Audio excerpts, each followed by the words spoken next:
Wait, I got to find the camera and the right angle. Okay, yours is always better than mine. All right, yours is always better than mine. Maybe if I took them out of the box, they would. Let's go full screen. Come on, kiddo. What are you talking about? It looks like Anakin on Mustafar, Matthew. Well, this is the battle damage Sun Wukong, Of and course it is. on the flaming Dio here because he's all burnt and he's got flames coming off of him, and this thing is amazing, It looks amazing. and the Dio is awesome too. It absolutely looks amazing. So I cool. got as like many of you, well, maybe many of you, and maybe not many of you, Steeler and Short Fuse. I kept getting like Target charging and then not charging me, and then charging me and not charging me, and then charging me and not charging me, and it was wild. And then all of a sudden, I just got a notification. It's like, hey, it's going to be delivered today, and I'm like, oh, okay. Like, I didn't even know what was going to happen. And then the retro carded bat showed up today, actually before I went to work, which is a absolute surprise because I forgot all about it. There you go, folks. So out of the box, because real toy collectors actually take their shit out of the box. Look, yes, you can get his glasses on there with the helmet. No, stop it. Oh Stop my it. You're gosh, look at trolling. You're that. trolling now, Look at that. Matthew. You Oh are yeah, trolling. and this was my short fuse up until this one, but I don't know. I may swap out some parts here because I kind of like his mortar a little bit better, and he has actual mortars that come with it, not just the one that's a reuse of a Lovely. different weapon. But yeah, so those were the official, and then my custom. Love it. Love it. Pulling And little Tony's figs there. the little Tony's figs. How dare you insult that fine I didn't insult him. life-saving gentleman? I said that's my version of the Tony's figs thing. That's what he does. Like. Todd C says, I got the glasses under the helmet. Take some patience. But like a lot of us, none of us really have a little patience. I am one of those people, actually. So here's an interesting discussion on that point right there is, so I got it on by putting the glasses on first and then the helmet. A lot No, of other stop people, it. a lot of other Stop it. people are saying put the helmet on first and then jam the glasses in. Like real life? You mean like real life, where you put your glasses on first and then the helmet? Well, I mean, so Of course I'm joking. All right, please. people are discussing which way is better, and I'm like, the only way I could get my glasses on my figure to stay correctly was to put the glasses on first, Okay. and then put the right side of the helmet on first, and then bring it around so that because this ear is more covered than the other one, so it Aha. pins it down. But if you put the helmet on and jam the glasses in there, you really got to pull the helmet out to fit the glasses in. That's called playing with your toys, right? That's Yes. actually called putting hands on the ground, your hands on the toy, like boots on the ground, right? Mhm. Like it is actually taking them out of the box, folks, and getting your hands all over them, which all of you out there do. I know. 100%. Cages Customs, what's up? It's 2000, somewhere in the year 2000. God, I used to love watching Conan. Eric Thurman, what's up, buddy? I know you're talking to Johnny Reno, but it's okay. I'll talk to you because you are cooking with Eric. Let's see here. Menjoza, what's up, buddy? Stu for lunch. What's up? What's up? What's up? Todd C, like I said earlier. But Woody Triple Deuce is in the house. Instead of replay, he is going all in live tonight. Love to see it. He's like 100% shows up. I'll get a YouTube notification. He's like, hey, catching the Bam. replay. I like some of what you said. I like some of what you didn't say or didn't like what you know what I mean? But he's always there, and I love that, and it's much Love it. appreciated. 100%. 3-star draw. Just got off the phone with him a little while ago trying to figure out Thanksgiving plans. And they are a change. Coming up, folks. We have Checkpoint Bravo Y7F. Sounds like a play call in the NFL, but it is actually Turk Murphy's Toy Solutions. And obviously, I'm sure a few others rolling in as we get along. And Todd says we came here to support Predator. Well, we're going to get into that because I did watch Predator. You shouldn't support predators. It's not good. They're illegal. Okay, I'm just saying. It's Oh no! You know what? Speaking of which, oh my gosh. Okay, so we have a hometown hockey team. They're called the Nashville Predators, And I gotta tell you, my son this past weekend showed me on his Instagram reel or whatever it was, and he was cracking up about it. They made shirts, and it was like he said it was predators in the neighborhood. But it actually, they shortened it to Preds, which is the abbreviation for the team here in Nashville. And it was like Preds in the neighborhood. But when he told me, he's like, predators in the neighborhood, and I said, stop it. Yeah, they did not make that shit. They did not. Before, they already printed up like 5,000 of them, and we're like, I think we're going to have to change this. Oh my God, we're so stupid. But yeah, he was like, oh, you got to see this. This is ridiculous. And then I was like, yeah, it's Preds in the, but I get it. It's good. Scary, but good. And yes, they are out there, folks. So you need to be aware. War Chest is also in the house. What's up, War Chest? Good to see you. Always, man. So yeah, look. Said boots on the ground, hands on your figures, right? Hands on your toys. It pays to get them out of the box and actually mess with them, so you know what you got. I am not as eager like that, but I think I'm honestly, Matthew, I think I'm going to do like one big long live stream, and I think I'm going to open every one of these things on one long live stream. It's going to be a heck of a live stream. It's going to be quite messy too, so you better. It will be very messy. I expect a giant pile, and I mean a giant. It'll be like but I think it would be fun to do. I think it would be fun to do. And even the vehicles. Pop Blender finally opens his toys. I know, right? Jesus Christ, it's terrible. Speaking of which, tomorrow night with 3-Star Draw, we're going to be talking about 7 Cobras that we want to see in 2026 that haven't been announced.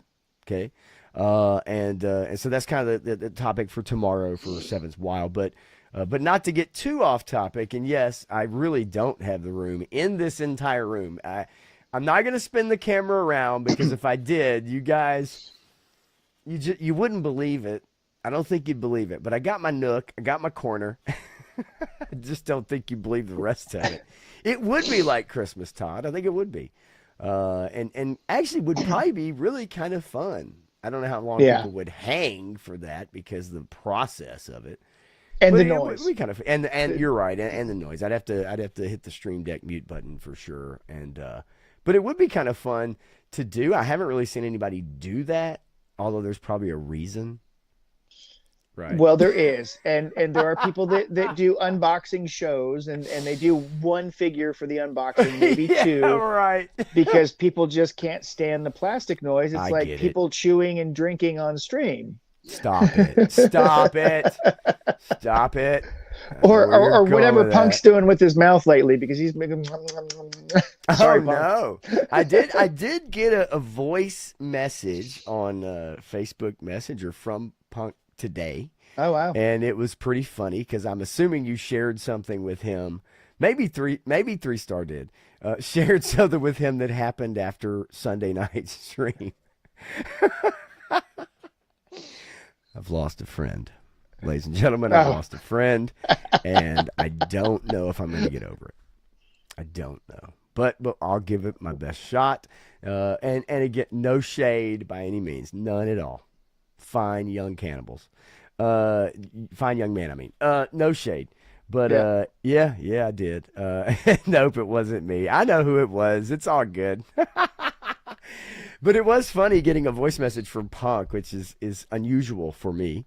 Well, but, he had to do it that way. Yeah, it's pretty good. Yeah, he had to, because if you only knew, folks, if you know, you know. Yeah, if you know, you know. Punk has no rules on stream lately. Is that it's been horrible. He's eating gummy bears and popcorn. He's drinking sodas now instead of water. It's a free for all. He's falling off. It's unbelievable. That is the 8K chew noise. Oh no. Yeah, man. You're gonna have to get on him. You got to get on it, buddy. You got to use that influence that you have, because he mentions you all the time on his stream. Yeah, yeah, but he chooses not to listen to a lot of stuff. That's fine. That's Well, it. and that's most of us, right? Oh yeah, of course. We do And our own thing. I understand. I totally understand. You have to be you. I'm Yeah. just throwing information out there to say, hey, Folks, there's a section of people who really don't appreciate this. and I got to tell you, usually Matthew's advice, like what he usually has to say, actually really is actually good and true and like actually means something where most of us give very, yeah, just empty platitudes, right? Or just say, hey, dickhead, stop smacking your lips. Yeah, Matthews usually actually does have some meaning behind it, so I'll give him all that credit for sure. So look, we're gonna take it a little slow today. We're gonna take it a little slow. Instead of flying through 20 stories or 15 stories or whatever, we're gonna take it a little slow and we're gonna kind of dig into some of these reviews. We're gonna talk Predator Badlands. I want to have a good discussion about it. I know you didn't get a chance to see it. I sailed the high seas. I'm not afraid to admit that. And it takes a lot of work if you do that, folks. You have a Yeah. lot of things you got to press. Okay, casino ads and all that kind of stuff. But I watched it, and I'll have my thoughts on it. That's for sure. Frankenstein. You did see Frankenstein. It Yep. was one of my wants this past couple few days, and it did not happen. However, I did get to see pretty much most of Welcome to Derry on HBO Max. Most of episode 3. I know everything about that episode. Okay, I've watched most of it. I got cut off by a crazy. You guys have a kitchen faucet, and then you have a sprayer. Well, my sprayer got stuck and it just started spraying water all over the place and it became a thing for like 45 minutes to an hour. So it really cut down on my time to actually deal with, hey, I want to watch this before we Yeah. go live. But it is what it is. We're going to talk about it. So we're going to slow things down a little bit. I do have a few stories that I do want to get into, and we're going to compare, and I know you've seen this, Matthew. We're going to compare what the Predator looked like in 1987 and every iteration up Wait, to wait, wait, wait. 2025. Hold on Oh a second. yeah, we're gonna do it. Which version? The original Jean Claude version, No, or no, no, no, not the Jar Jar Binks looking thing that they tried to make work and didn't work. And you know what happened? We'll talk about it here. The original Predator movie, if you don't know, okay, Jean-Claude Van Damme was meant to wear this crazy suit that had this like head thing on it. it looked like And a lobster? It's a it crazy looked like a lobster. lobster, and I'll see if I can find some pictures of it. And so It's the nuts. thing of it is that because of how it looked and it was unwieldy, it resorted to what we actually appreciate in filmmaking, Matthew, which is less is more. Yeah. Okay, don't show the creature all the time. Leave it to the imagination because your imagination is far better than most Oh yeah. anything you see on screen, correct? Right? Absolutely. Every time. So that's what kind of led to them having to make some changes on the original Predator movie, which I know most of you and I know I hold very dear, like Well, Commando and like, but you know, all but those the Schwarzenegger movies. suit is also one of the major reasons that Jean Claude quit, or was dropped Yes. off the properties, because they had to change directions, and then the person that they got was far superior in terms of physique to fill out the role and make it look intimidating and stuff. So things work out very interestingly sometimes. Right. I'm Uh, going to post in the chat really quickly. This is the link to the Hollywood Reporter article as to why Jean-Claude actually quit the movie. yeah, Okay? This is he talked about this in 2019. yeah. And so this will give you a little indication. Now, make sure you're after the show you go and read this. Don't go read it now. Of course, if you don't like the look of my mug, I get it. But for God's sake, Matthew's a beautiful man, so don't turn this screen off. I'm gonna show you guys some images from that original look, and you tell me, do you think that what we got in the original Predator is better or worse? You tell me. Because there he is in the suit right there.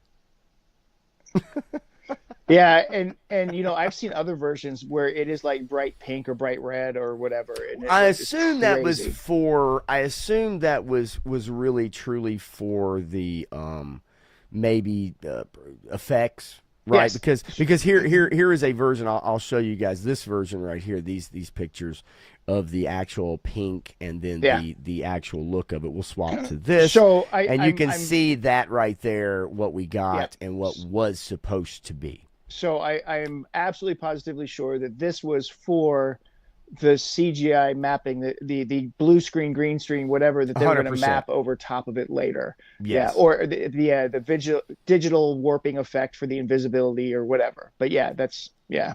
I mean, it just. I mean, look at like It's a just. lobster. He's a giant It lobster. truly like amazing what they were able to do as we say hey to Shane, same time toys. What's going on, buddy? Been crushing it lately. Says I'll be right back. Well, you come on right back, buddy. Yeah, it's obviously I think we would have gotten a schlocky. They would have had to do some real creative editing, Yeah. real creative photo cinematography to capture this, and you can see where it's like, hey, this isn't working, and we have to do something different, or this movie is going to absolutely. And it's not like that movie made a ton of money at the box office. Okay, Well, let's and not yeah. So this is kid something. anybody. When we get to the topic, this is something that we need to talk about too, I agree. about budgets and things like that. Yeah. So tell you what we are going to do. Let's run through the box office as we usually do. And I wanna bring this up because Predator Badlands actually did better than expected. The projections for this movie coming in at number one after 4 days of release was really not that high, and then as a total, if we look up international, it's 82 million. Which is better than projections. I think the As marketing for this movie was horrible. yeah, as for comparison, Alien Romulus beat it at the box office See, in that's the first weekend. golly, man. Like, what does that even say? Okay, Well, Alien so Romulus was it R rated? mhm, Okay, so it even though you have a smaller target audience than a yep, PG-13, which Predator Badlands is targeting a PG-13 audience, Alien Romulus is like, hey, it is what it is, right? Like, we're staying true to this franchise. It is a violent franchise. We have to have certain tenets about this franchise that fit within it. And even though it's R rated, the people who love that, whatever they think about that film, yep, which I like the first 30 to 45 minutes of it, they're going to go see it, yeah. right? I mean, if you remember my review of it, it was okay. I mean, Yeah, that's it was okay. It was it, fine. It and wasn't. I saw why people would like it, and I saw why people wouldn't like it. But I said this is okay. It's Midland. It's okay, but it's rated R, and it filled some niche part of that for the Aliens universe. So Well, not to get off topic with that, but just to run it down, Predator Badlands did better than expected. 43 million domestic, 43 and a half basically. Regretting You, it comes in at number two. Black Phone 2, still kind of hanging in there. 70 million domestic after almost a month, which yeah, is, I'm sure that the budget, I haven't looked it up, and we could, but the budget for that film probably was not terribly high. Nuremberg, which 4 days in release, that, I mean, very narrow audience. yeah, Chainsaw Man with a anime following, gonna do yeah. That should huge be pretty big. overseas. Yeah, Gonna yeah, do huge overseas. Done almost 40 million here. yeah. Begonia, Begonia, which is a movie I wanna check it out. Mm. I've heard decent things about it. Okay. It's if you look at the summary, two conspiracy obsessed young men kidnap the high powered CEO of a major company, convinced that she is an alien intent on destroying planet Earth. A very, again, kind of a niche kind of plot, you know. Yeah. But I've Are you going actually to heard. go?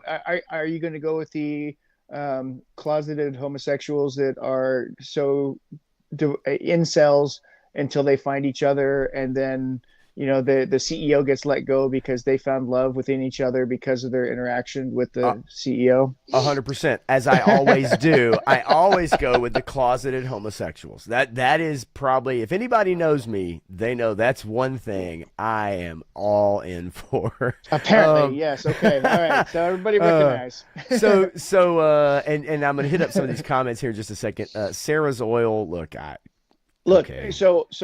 this is one that we want to see, that we will see as soon as it comes available to purchase on streaming or to stream it or whatever, because this is a movie that's been held back, and it is based on a true story. It's a Zachary Levi film, based on this girl who gets this land and has faith and drills for oil and becomes the richest woman in America.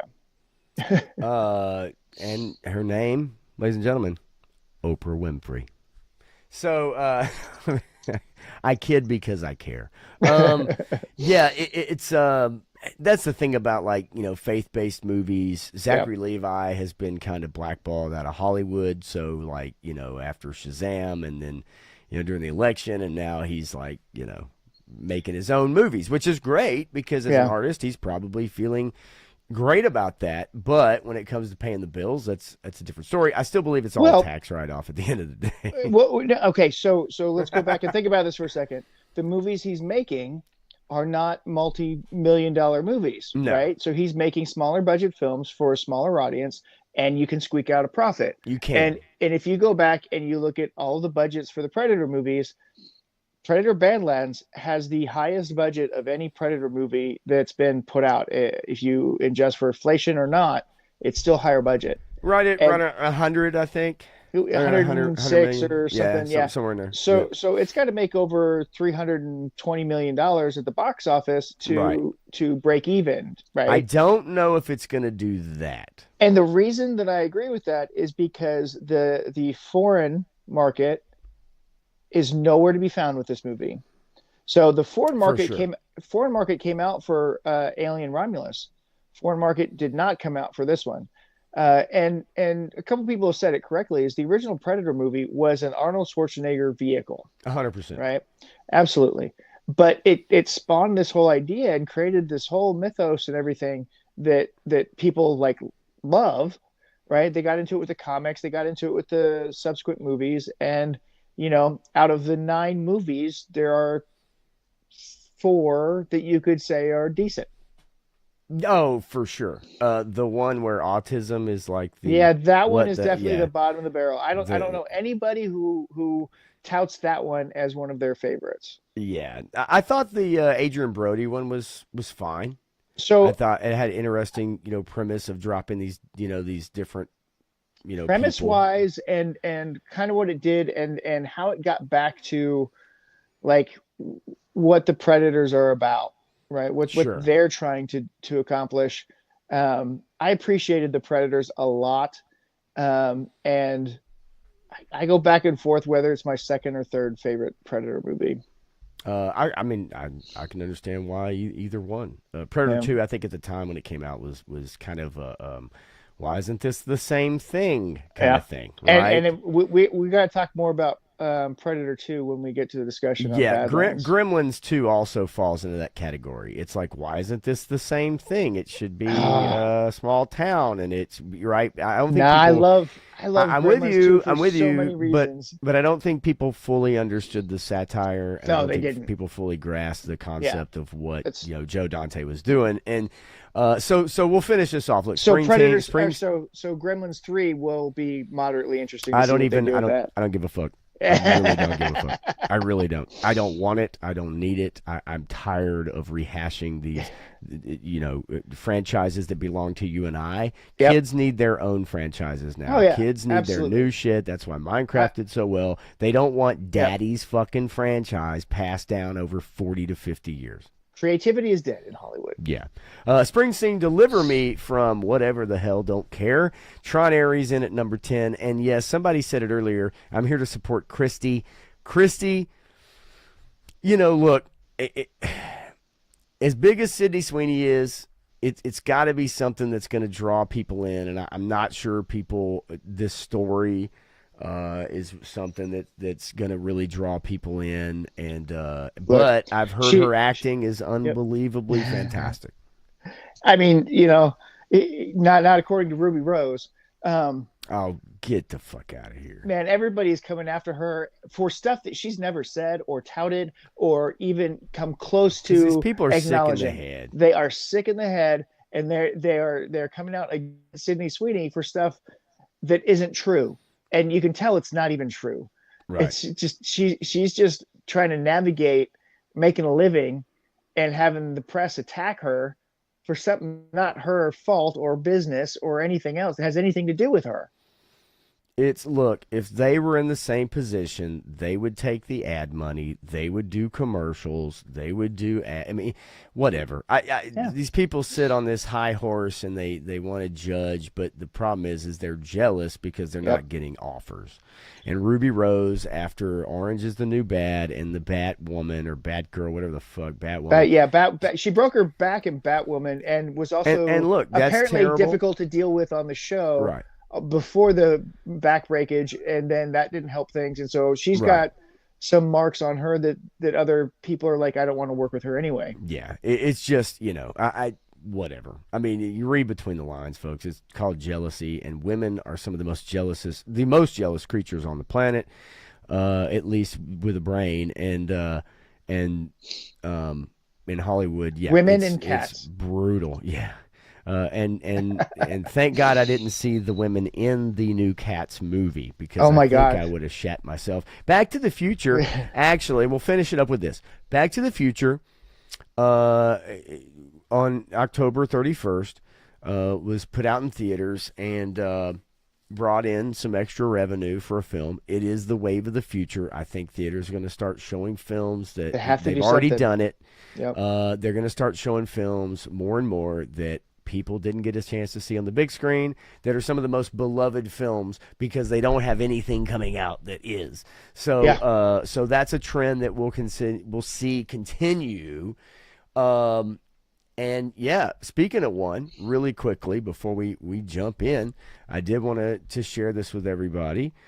Speaking of one that's going to be coming out to theaters, if you didn't see Kill Bill, The Whole Bloody Affair, the first trailer's been released. It's got a new 7-minute animated sequence. It's going to be in 70 millimeter and 35 millimeter and will be in theaters on December 5th.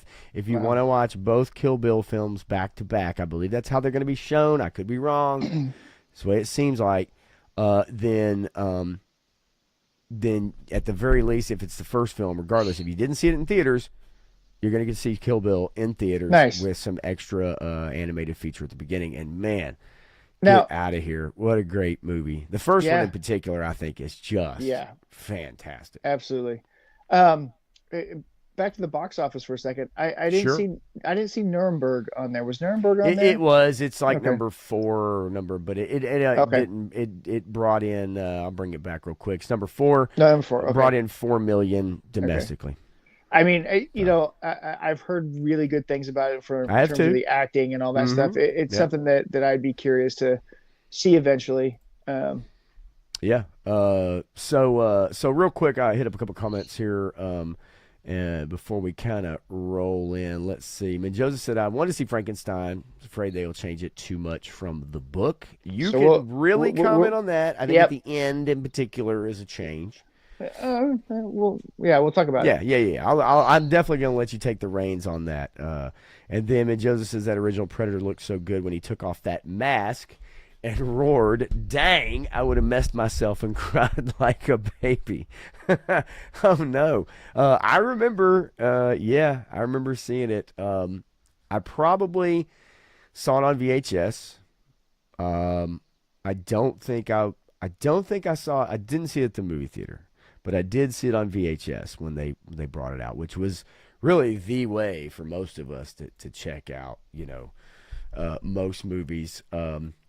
Back in the 80s, right? If you didn't get to the theater, you had to wait 6 months or whatever it was for them to put it out. But once it came out, you were all in.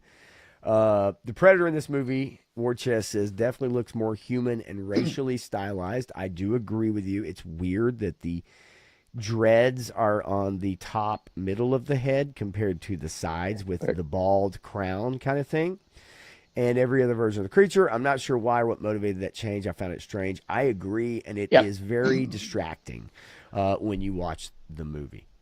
Yeah, and there's a couple points on that, and we can talk about it when we get there in the breakdown. But this movie contradicts itself. So Yeah.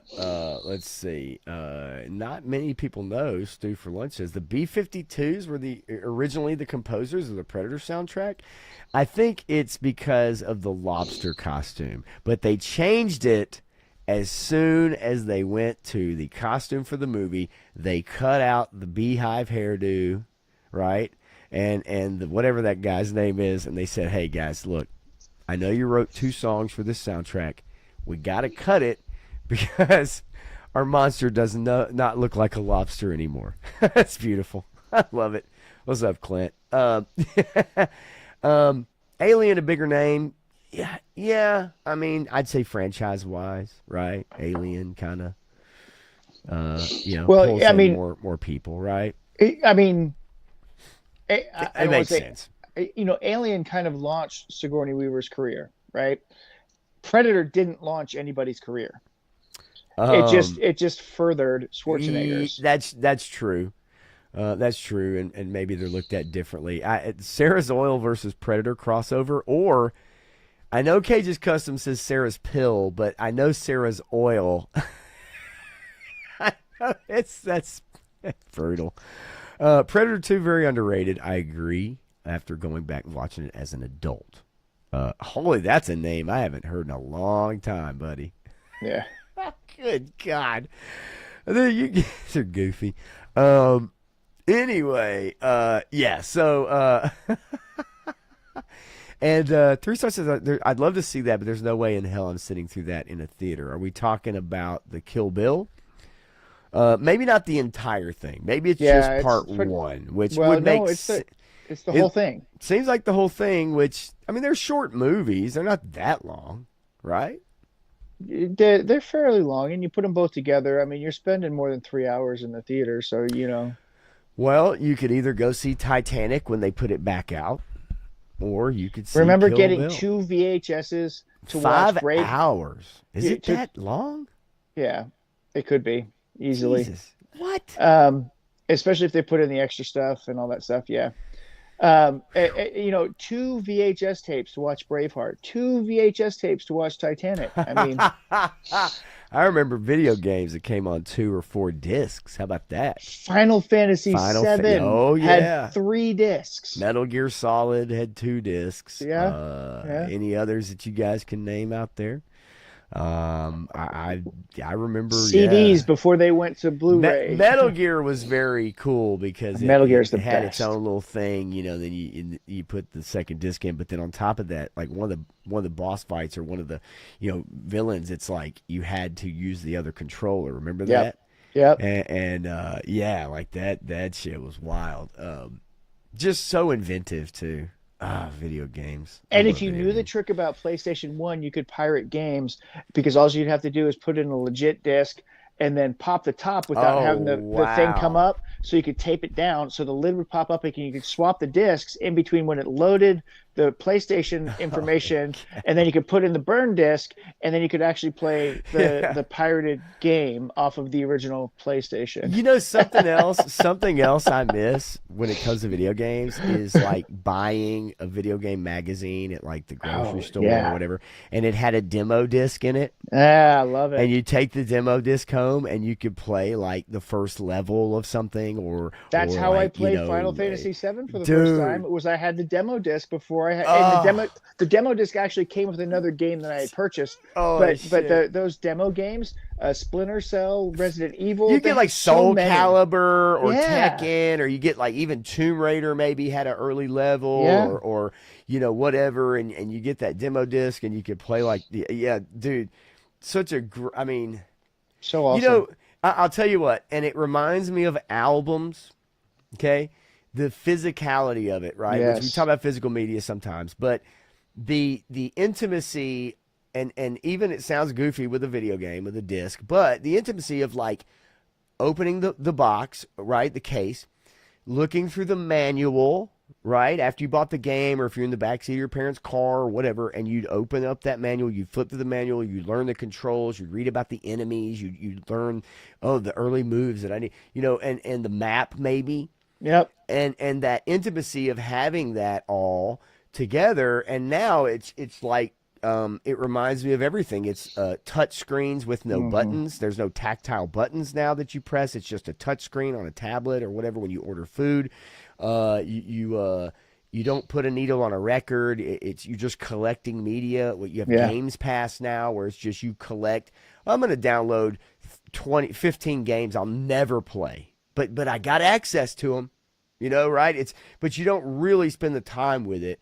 And media is the same way, right? Like even DVDs pre-Blu-ray that had the menu options and the extras and all the featurettes and all that. And once Blu-ray started coming around, they really ripped all that shit out. Well, they did it on purpose because they knew they were moving towards streaming, and they were moving towards cloud content that they can control and manipulate and alter whenever they want. Yeah, sure. So you can't have a copy of it anymore. One of my favorites was the original NES Zelda. Oh, the gold cartridge? The gold cartridge. I remember getting it for Christmas. Oh, yeah. Came with the overworld map. Yes. Right? The basic map for the game. And that thing was amazing. And then you had your Nintendo Powers, and you could get the rest of the stuff. But yeah, I showed it on stream one time, the back of a comic. It had the... from my childhood, it had the Metal Gear advertisement on the back. Oh, with all the different weapons and gear that you could utilize in the game.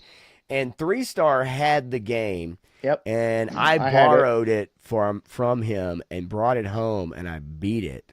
And then brought it that back. game was hard as I did. I remember bringing it home, and I beat it, and then I brought it back to him. But he got it for his birthday party at a skate center here in Nashville, and we were looking so forward to it. And I remember he got it, and then I borrowed it and brought it home. I beat the game and brought it back. I did the same thing with Mike Tyson's Punch-Out with a friend that lived on my street, and also the same thing with Metroid, the original Metroid. I beat it. How do you beat Metroid? And I took it home. Look, he says, here Metroid. How do you mean, how do you beat Metroid? You beat the game. You get the timer and you escape. Levels. It's like 100 fucking levels. The funny thing is, my friend Justin, we'd stay up all night. We'd stay up like 3 in the morning, whatever, 4 in the morning. And he used to love watching me play the game because I was so good at it. And I would stay at his house and spend the night, and I'd stay up playing Metroid, and he would watch me just play Metroid, and to the point where I beat it. But we also used to love playing pro wrestling. You remember Starman and like some of the characters in pro wrestling? We used to play that shit. Yeah, 3-Star still. He's like, you son of a bitch, stealing my Metal. I can't help it, man. I don't know why. I just remember being so excited for you at that skating rink birthday party at Brentwood Skate Center. And we had a party in that little room, and you got Metal Gear, and I was so like, oh my God, you got Metal Gear, We were reading comics at that time. I don't know, man. I disagree with you. I thought Metroid was way harder than Zelda, because I could beat Zelda on both variances. So beat it and then beat it again. But Metroid, I don't know, man. It took a lot of patience, and you got to fire 5 missiles. Some of those last mother brains are tough.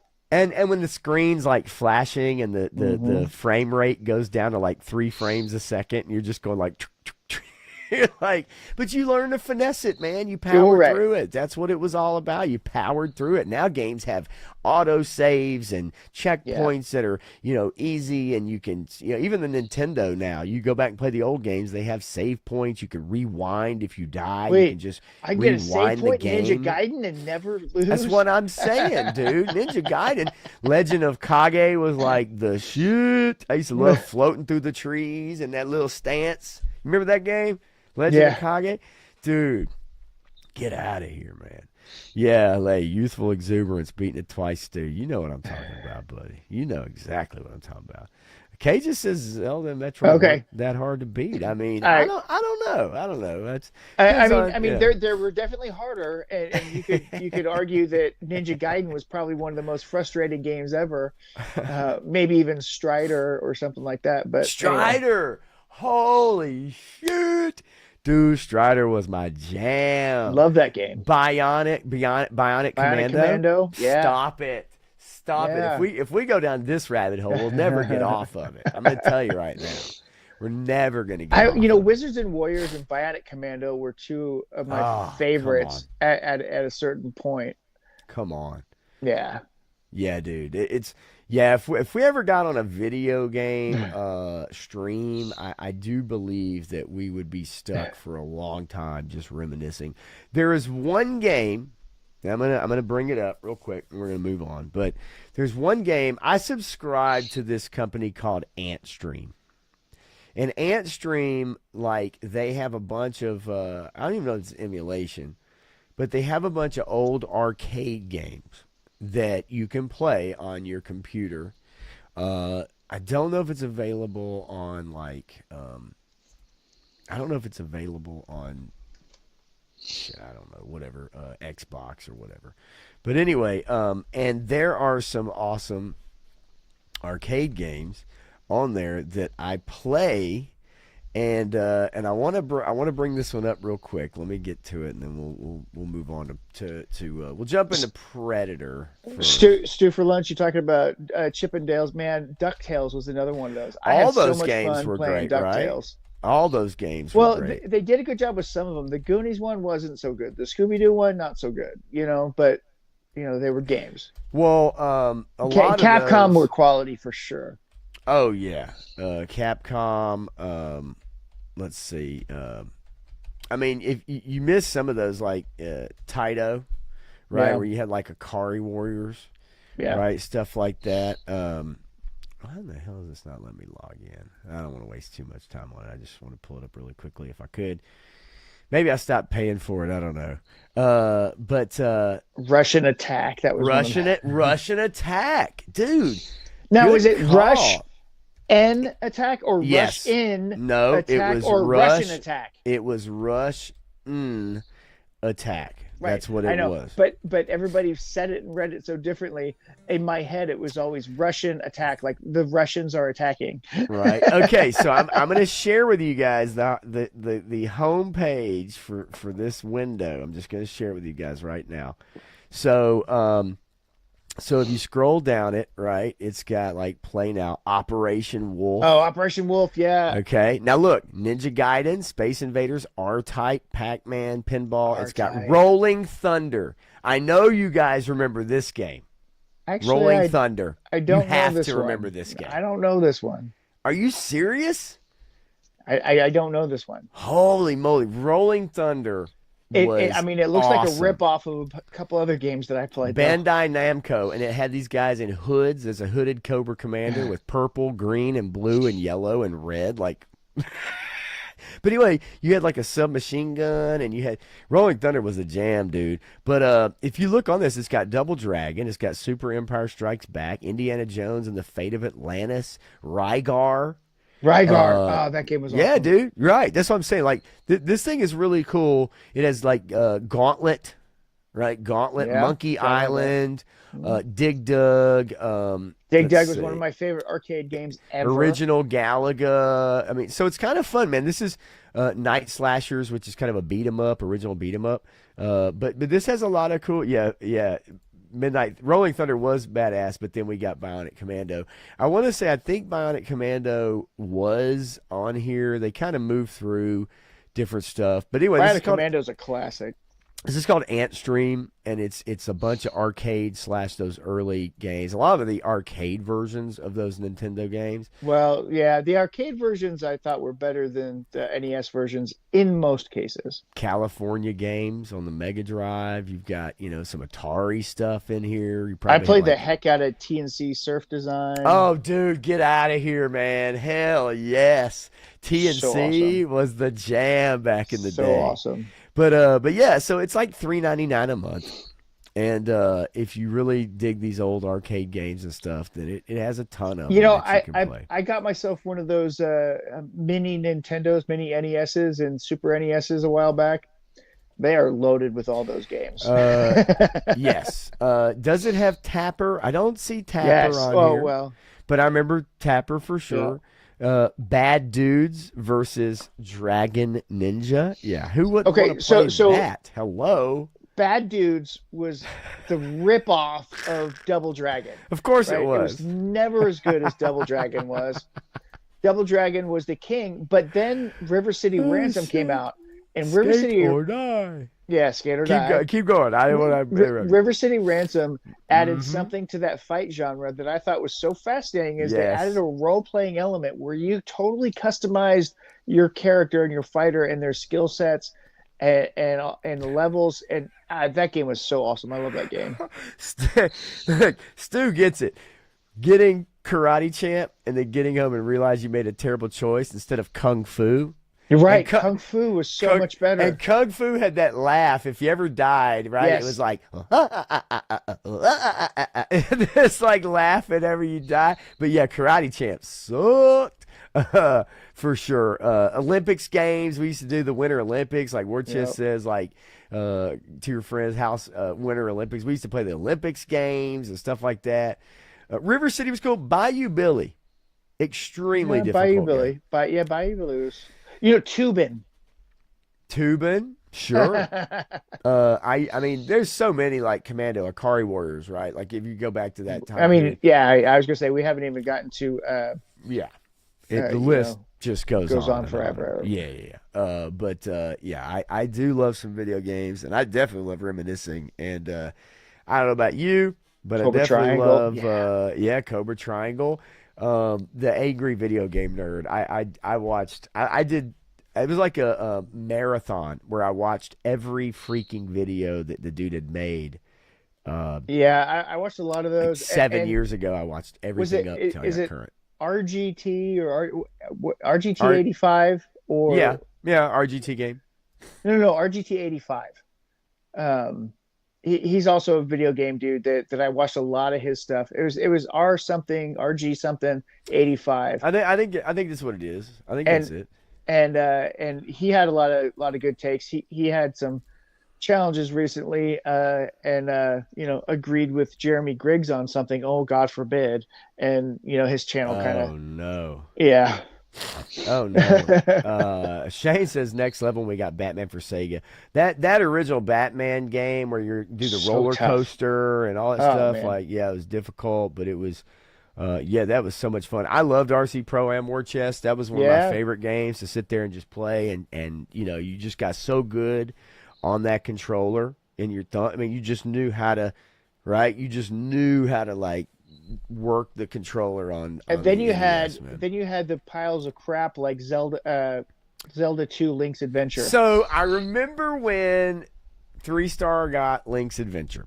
Oh 'Cause man, I everybody's so didn't get it. excited. Everybody's And so I was excited. It's the I was next gonna one. get it. I was It's gonna awesome. get it, and I remember he got it, and I was like, "This game sucks, What the hell is this? What the hell is even this?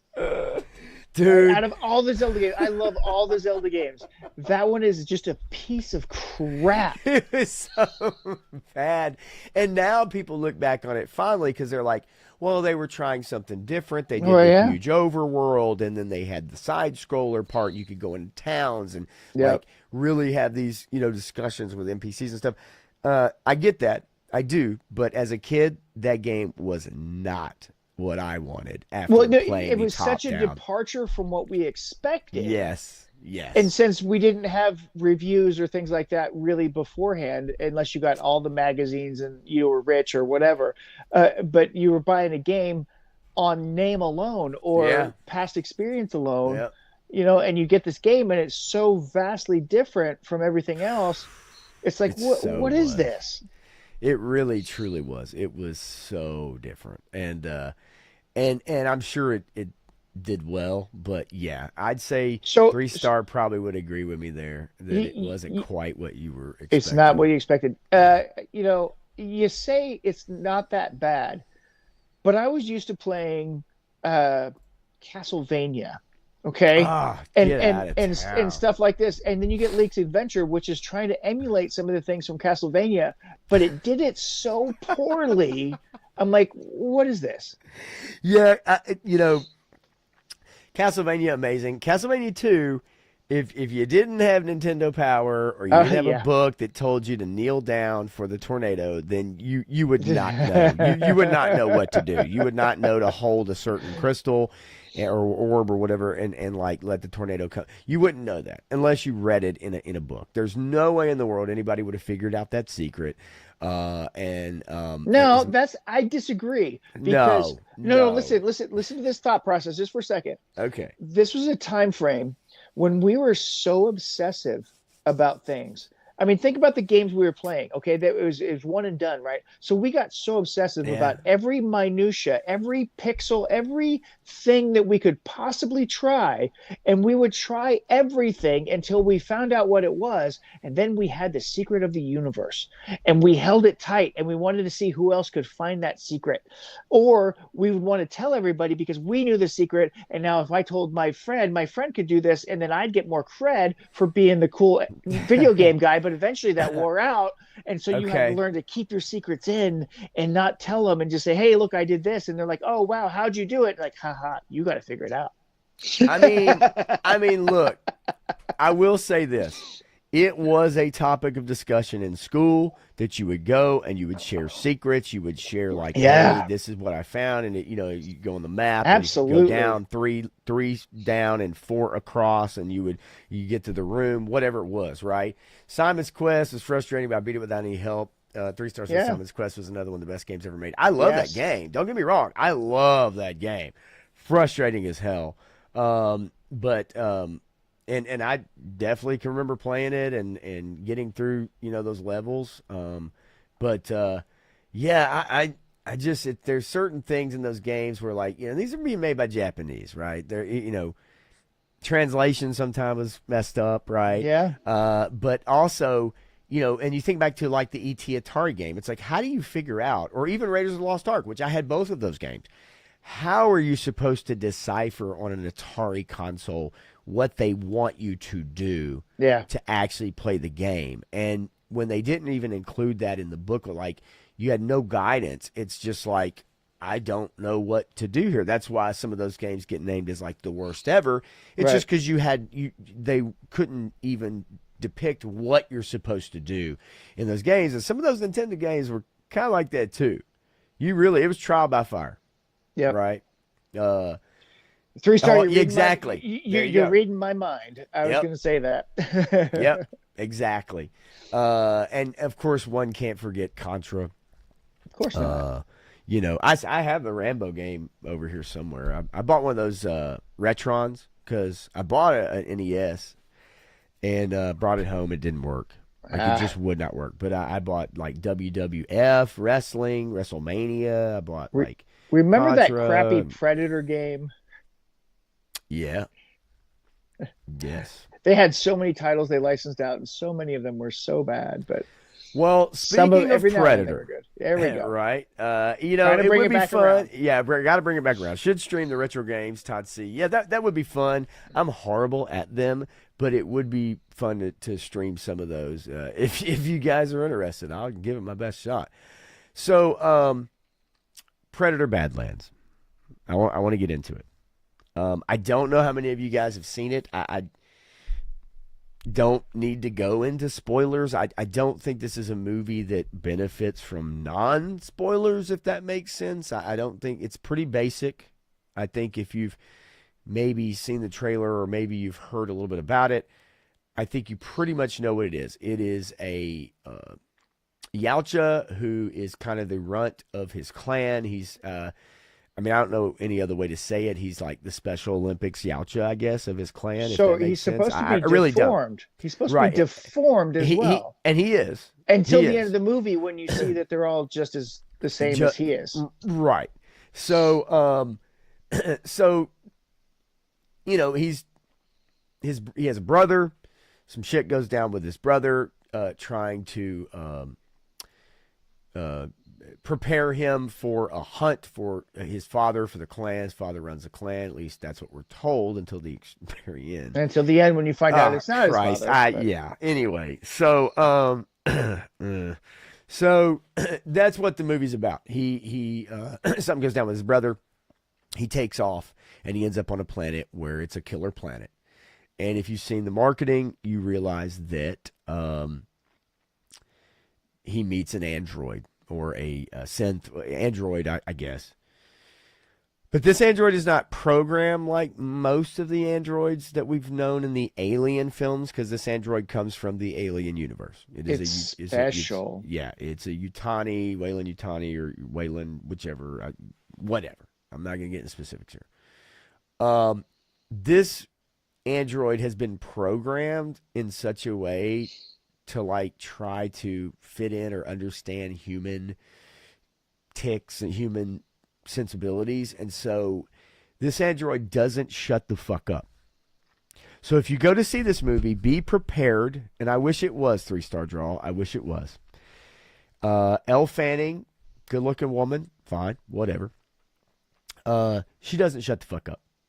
And I think when you see the headlines from YouTubers and you see the media, and Kojo Asante, EV1V, I good to see you.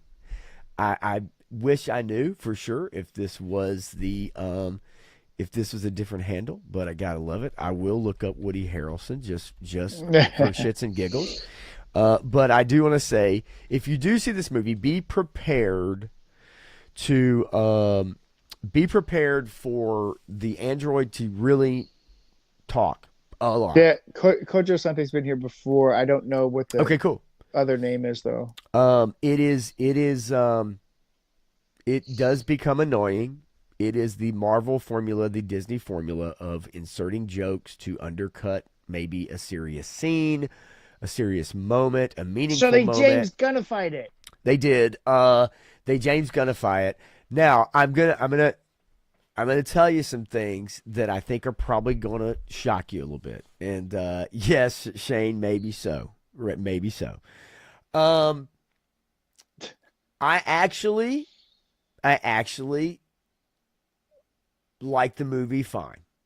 I think if it had any other name on it other than a Predator film, if this was a sci-fi film that didn't have a predator in it, it had a different type of creature, this premise, I think, would be a lot better than what it is. I think for Predator fans, either they've been drinking too much soy milk lately and they're buying into this thing where, like, we now look at the Predator as a human being. This movie wants you to view the Predator as a human being. He talks about his feelings. He talks about his clan. He talks about his father and his brother. He expresses, he communicates. She magically has the Star Trek universal communicator, so like she can speak. It literally spells it out at the very beginning of the film. She speaks in Yautja, and then a couple sentences later she goes, "Oh, so I can speak in English, and you can understand me, and you can speak in Yautja, and I can understand you." And it's such a bit of exposition that we don't need, because if they naturally had just swapped to English and gone on with it, it would have been fine. And we didn't need that exposition of, oh, I have this device that it's implanted in me, and I can communicate with every alien species. So it's really kind of fucking goofy. But saying that, I will say this. There are some fun action scenes. There is a story to it. It sticks to the story, and it completes the story. So for that, I give it kudos that it's like, hey, this is a story about this run of a predator. He's trying to prove himself. Something bad happens in the beginning, and he's pissed off, and he's hurt. Whatever, fine. I don't read the comics. I read comics. I didn't read those comics, so I'm not a lore head in that universe. But at least it is a classic hero's journey movie, Matthew. It is. And as annoying as the android is, there are some goofy, funny parts with her and her legs that she's disemboweled or she's apart for most of the movie. And I did think it was goofy that her legs have a mind of their own, but it was like, okay, whatever.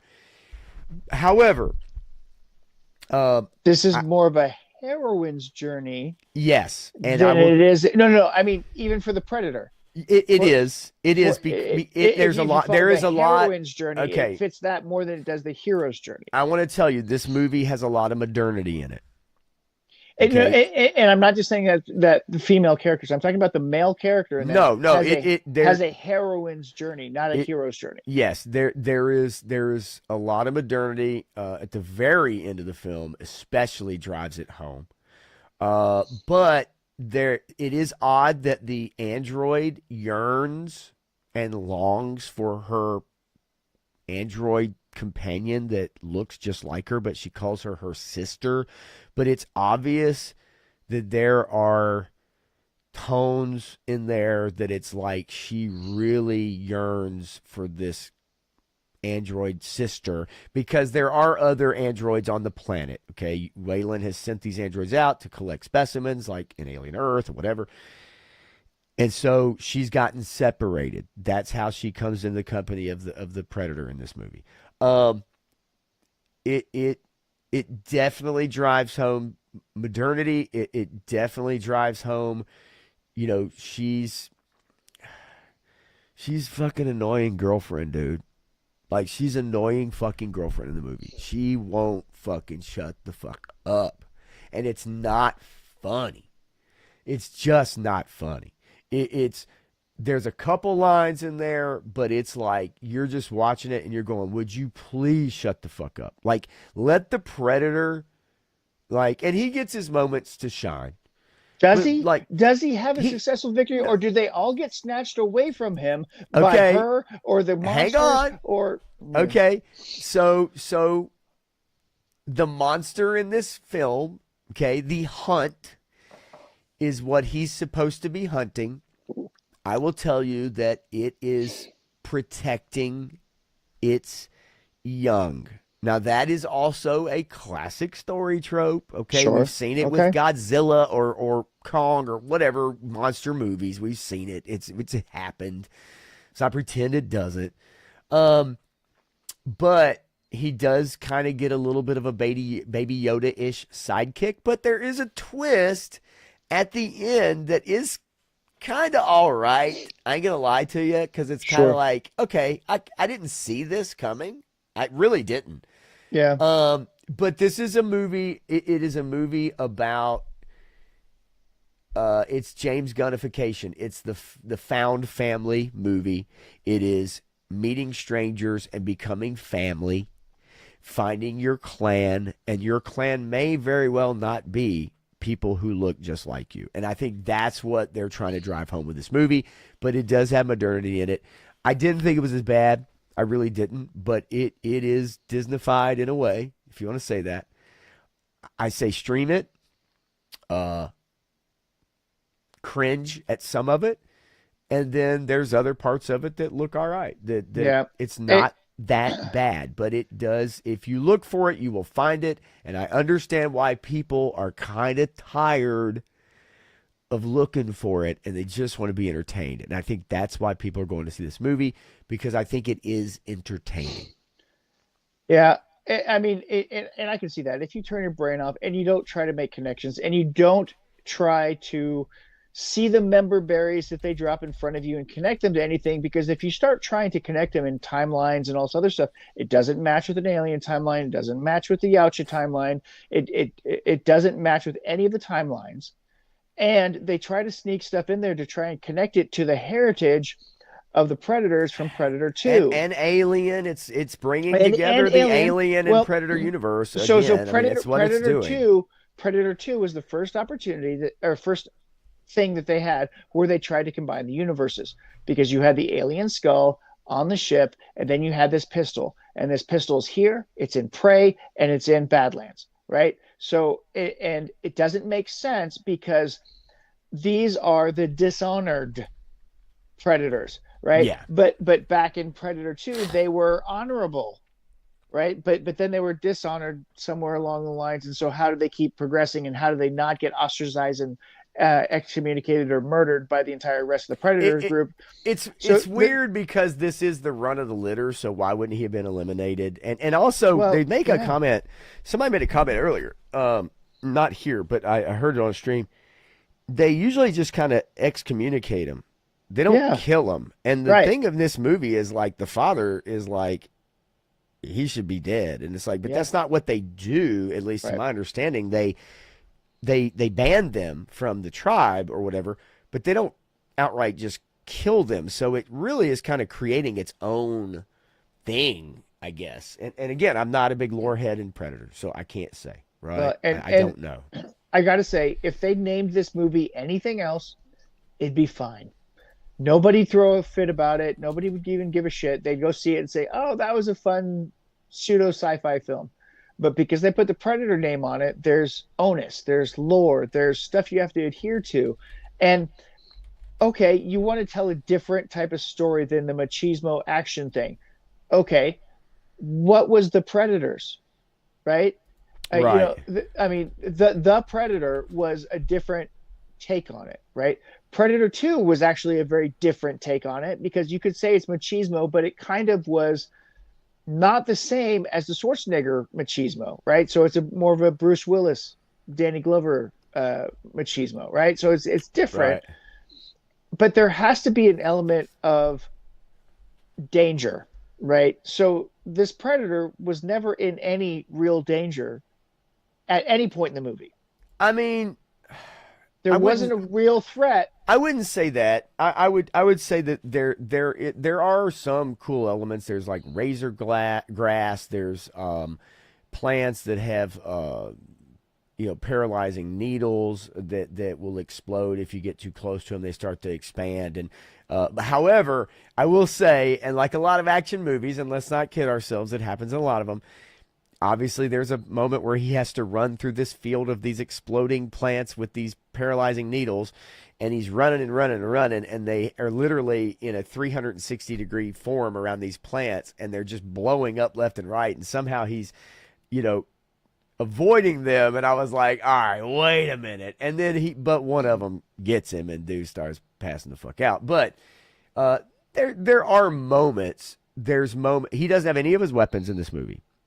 So, because how he ends up on this planet is very unexpected. So, he doesn't have any of his weapons. He doesn't have a cloaking device. None of that shit.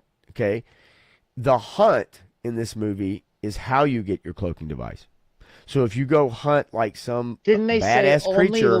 didn't they say only the leaders of the clan get the cloaking device? That in the movie, I don't think so. I don't think that's expressly said. I thought they said that in this movie. I watched it. I can't say for sure, Okay. but I don't remember that. But I know that that's how you get it. Is you have to go on this big hunt, and you have to bring back the head of your prey, and that's how you get your cloaking device. So he has none of his weapons. He has a few, not many, and he has to make his weapons. Now, I will tell you this: there is one stupid scene where earlier he has to run from these worms that shoot out like, I don't know what they are, acid, whatever.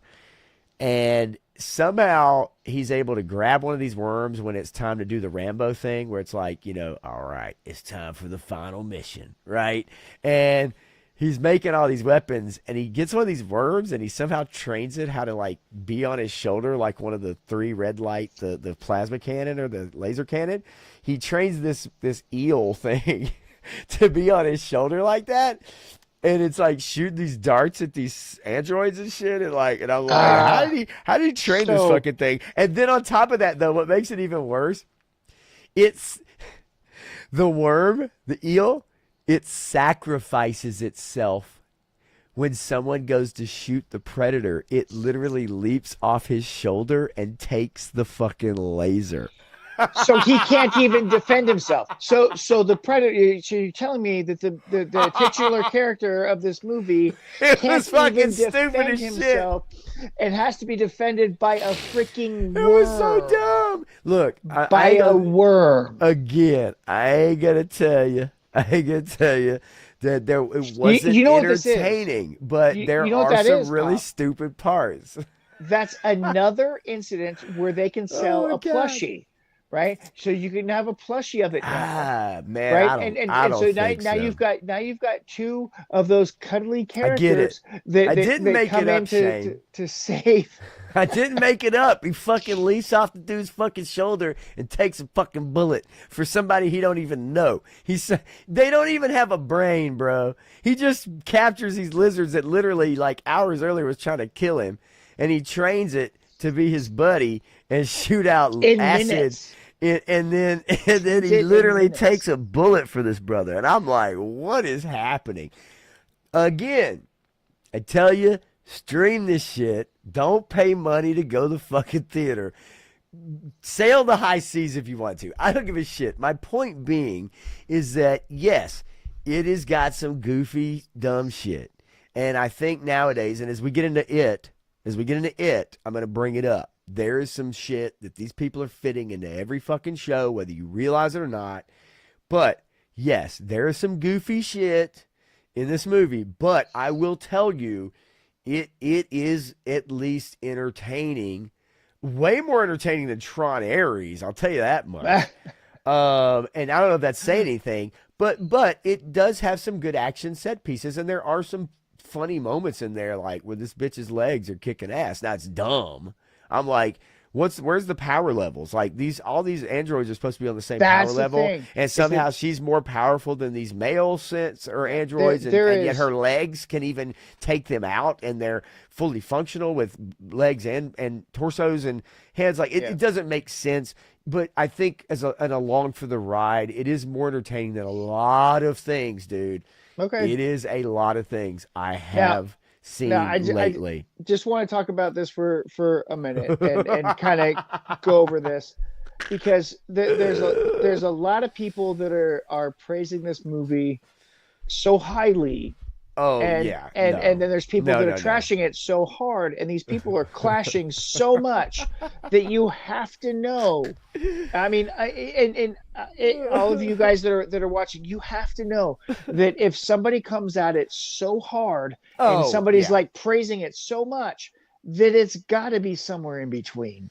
You know that you can't believe the extremists. It's not the best Predator movie ever on either side, ever. right? No, but you know what? It's not the worst either, because it's not the Predator. It's not. I want to show you guys. It's not the Predator, and it's not Aliens vs Predator 2. Right. So we're gonna go through some photos, okay? And this is my big thing with this movie. You can watch it and you can enjoy it. But in my mind, this will never be connected to the Predator universe, because it is so vastly in contradiction to it. But there are millennials that love it, and there's people that are going to move forward with this, and there's people who love Prey, and I kind of liked Prey. I don't remember what you thought about it. I actually didn't really care for it. So I kind of liked Prey. So that puts us on even ends of the spectrum, where it's like, you kind of like that. I didn't like it. This movie you probably ain't going to see, but I thought it was all right. There were enough elements in Prey that I actually thought were true to the source material, even though they threw in the frickin' pistol at the end. I can't know. Yeah, and that's, they did it, whatever. Fine. But I did enjoy Prey, and when I watched it, I enjoyed it. And this one is just one of those things that I'm just like, nah, brah. This is not Predator. I will tell you, again, like I said, if they put a different label on it, if it had a different creature, and it was a sci-fi movie about working with another species, or like, having to fight your way out of this situation, go watch your own Enemy clan, Mine. family. That movie's amazing. But yeah, I mean, but you get what I'm saying, right? Like if you're coming to it and you're saying, hey man, like I'm looking at Predator and I'm looking at the dude on the left, and then you get the dude on the right. Yeah. It's obvious they come on. You know what I'm saying? And I will tell you this. If you watch the 87 Predator movie, and then you watch this movie, you're going to see these things are not connected at all. If you watch them back to back, you're going to look at it and go, what just happened? You're going to get whiplash because of the turnaround that happened so fast. Yeah. Poet didn't even know it. Well, we all knew it. Let's see if I can find it. And that book of poetry that I actually wrote and published, so there's that too. Man. Don't read it. It's bad. Okay, so I'm gonna show you. We'll look at the different predators through the years. I kind of have this Facebook photo, so you see that one right there, right? Um, and then we have this right here. This shows There you we the go. different predator looks Let's throughout look the at years. that. Okay, Yeah. and you can kind of get an idea. Let's see if I can zoom in. It's kind of hard. I make it full screen. All right. Yeah. So yeah, it's you know, yeah. There we go. All right. Well, it won't let me scroll up and down. So yeah. Yeah. So if you're looking at all the predators, um, Just look at the look of them, and you can kind of see that they all are similar until we get to this one. And I think Deck. I think that the bottom right. What's his name? His name's Deck. His name is Dick. Uh, What? Dick Grayson. It's they did. I think they did it to make him more human and relatable human. You Well, get he talks like you hear his feelings and how he feels about things, and I don't know that we've really we saw the original Predator at the end of the movie actually laugh and talk, right? But you yeah. don't. Arnold doesn't know what the fuck he's saying, but you see it on the screen, you read it on the screen. But um, ultimately, yes, they're trying to make him more human. I think that's why you get the braids at the top or whatever that is instead of on Well, the look, sides, and it looks like a guy with dreads. I mean, it just it does with the side high top, high top now fade. I will say that if you look at the Predator designs, Aliens vs Predator is the last. Well, okay, AVP Requiem too. So the second one is the last time you have a real Predator look, and then after that they change it, and Yeah, the Predator kind of had a decent looking one, except for the upgrade. The upgrade was stupid. And then you yeah, get that is fucking you get the stupid. feral predator and prey, and that's even more dumb. Yeah, And it's then you fucking get the stupid. berserk The predator berserk, and killer of killers, because here's the deal, and Matthew. You then know how it goes. Deke. They're like, we gotta keep iterating because people are gonna get tired of the predator look. So we have to figure something crazy out. Like he has to No, be what is his name? A Bobo in the Double Dragon. A Bobo or whatever his name yeah, is, right, yeah, right? It's like we gotta make him look totally different because we have to make our movie look totally different. See, I didn't really care for Killer of Killers, yeah. the I didn't animated either. feature. No, I thought the third thing with the dude who's not even a pilot flying a plane, then climbing out on a yeah, wing to fix it and shit, and he survives in the belly yeah, of the mouth of I just thought that shit was dumb. Like Predators, I didn't care for the animation. It's that Spider-Man into the Spider-Verse animation with that kind of stop motion ish kind of thing, frames per yep. second. Um, I didn't No, care for it. yeah. And if you look at Trachtenberg's trilogy that he has, Prey is the best one of the trilogy, and the other two are not very good, and they kind of defy lore. And Yeah. so everybody's going to go back and forth, but we're going to see what happens budgetarily with this. Can it make its money back? That's the key. That's the key. Potentially, it Right. can, but they'd have to leave it running for 6 months, and they're Well, not that's going not to gonna. do It's that. gonna be streaming in like 30 or 45 days. It will be because of how much it made in the first 4 days of release. We know that this movie is maybe going to squeak by with $100 million at the box office. I mean, it's done 80 Oh, if you international, can't, and now, it's okay, done okay, 82. okay. Okay, domestic and So international. It's then, done $82 million. So I mean, okay, it's gonna. It might make some then money. We'll see. no, it won't, because it's going to make about 180 million. Then, if we've got 80 right now, then we're looking at most 180, probably closer to 140 million. So if it makes 140 million dollars and it needs 300 million before it becomes profitable, Sure. we're a bit shy of that. No, trust me. I get it. I don't know. Right now, I can't gauge it. It may do well. It may people Look, may really take to this. I'm telling you, dude. maybe, Like but it's. the I second don't weekend drop know. off, is going to be the key, and I would imagine that you're going to have a 60% drop off. Oh, I think that's normal, No, right? it's not normal for a It's normal. successful. No, it's not for a successful movie. I think it's normal for most movies these days. Well, for most movies these days, because they're not successful, a 40% drop off Even the is good more ones. normal for a successful movie because a 40% drop off would mean that there's still potential to continue to make money. A 60% drop off is not because that means the Yeah, movie is tanking. yeah. I mean, we'll see. I just, again, I can't gauge it right now. I can't tell you what people are going to feel about this. I think there's people who are going to really enjoy this, and I think there's people who are going to be like, this isn't my Predator. And I understand both camps. I really Yeah, do. Like, yeah, I yeah. really No, I do. do. I do too. I'm telling you, it's there are parts of this movie that are fun. It's just if you like Predator, then it's probably not a Predator movie for you. If you As are into that world and you really love that world and you look at them as just yeah, through this only one lens, then yeah, it's probably not going to do it for you. But there are people who are going to be a-okay with this. It and has and obviously been seen. something that I'll address because many of you have heard it or know about it or whatever. Spec loves this movie, Yeah, and right.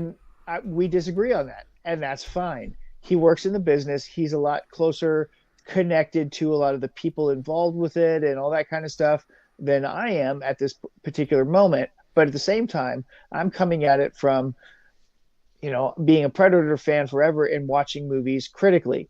He doesn't watch movies as critically, and so he enjoys it because he Yeah, no, can I he get it. can he I get can it. Yeah. separate the fact and that there's a lot of people that do like this movie, and I will have to say that Pop. I was going to say if you gushed over this movie anymore, I'd have to say that you were bought off by Disney because you are afraid of Disney, and but no, it's just I'm teasing, I but. am there's supposed to be a goodie bag coming in a Where's that damn check? I'm waiting on my slap band, my light up keychain, and my Mickey Mouse jockstrap. Should be in the There it is. mail. Should And be in that's the mail right any next to minute. your Valver's thong, right? And I wear that backwards.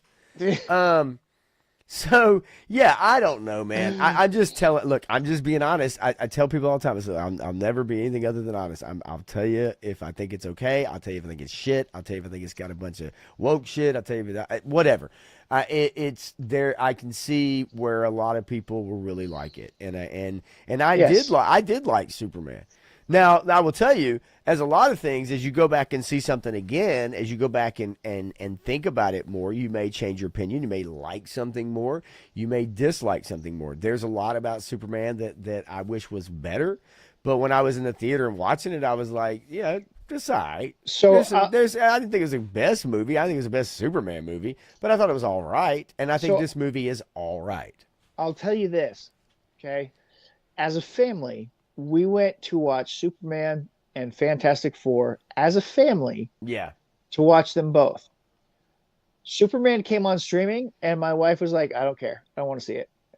Fantastic Four came on streaming, and she's like, "Okay, let's rewatch that Okay. again." And so we rewatched the Fantastic Four movie. And I'll say that I was not really watching it, but my family was engaged with it, Okay. and there's something more about the Fantastic Four movie that was successful than there was about the Oh, Superman I movie for wholeheartedly for agree. my family. But I agree with you also. I think it had a better story. I think Yep. it kind of stuck to what it wasn't meandering. I thought it did Yes. what it did. Do I have problems with it? Yes. Yeah. But compared to Superman, yeah, it's a better movie overall, 100%. I mean, and now I don't know what to compare this with. I'm not comparing it to Prey because it's not Yeah. Prey. It's not even close. It's not, and I didn't even care for that. But my point being is that I can understand why people Yes. are taking to this because it does have a hero's tale. Now, yes, the female synth is there to help and rescue here and there and And stuff, annoy the fuck out of. but she doesn't always come to the rescue. And he, has to come to the rescue to her. But yes, it does have Does he come to the rescue modern. of her? It does have modern, current day tropes that have become very significant in the last 10 plus years. It does have those. So I'm not saying it doesn't have them. I'm just saying there are parts about it that are okay. I wouldn't go to the theater to see Yeah. it, that's for sure. And I May- damn sure wouldn't sign up for a streaming service to watch no, it. Fucking no. pirate this shit. Get Yeah. out of here. Mendoza, you know what? I can actually understand that position as well, because there's a lot of people who thought the Thunderbolts was a little more engaging than even the Fantastic Four movie. Yeah, I don't know. I don't agree, Yeah, but I don't but I agree. do understand when And people I do. say That's those what I'm things. saying. That's what I'm Yeah. saying. So I get it. Okay. Let's get into this because I want to hear your take on this. I really wanted to watch it. Man. I'm off tomorrow, so I will probably watch this as I'm preparing for the stream with 3 Star. Seven's Wild. All right, fire away, man. Fill me in. Okay, so Frankenstein. So Frankenstein, Guillermo del Toro's version of Frankenstein, is engaging from the very beginning. It tells the story, and it is probably the closest adaptation to the book that has ever been put on film. And if you like the Kenneth Branagh one with Robert De Niro as the monster, you're going to like this one probably more, in my opinion. They don't do the Bride of Frankenstein bullshit that they did in the Kenneth Branagh movie. That's what I was curious about. And I get that. And they allude to it in a way, but they did it in such a way that it actually makes a hell of a lot more sense. The way that this movie kind of lays that all out. And we can talk about the ending, but it is the same as the book. It's not, but it is, right? Okay. So there's insinuation at the end of the original book that talks about the monster going out and telling the captain that he's going to immolate himself. So he's going to light himself on fire and burn to death, right?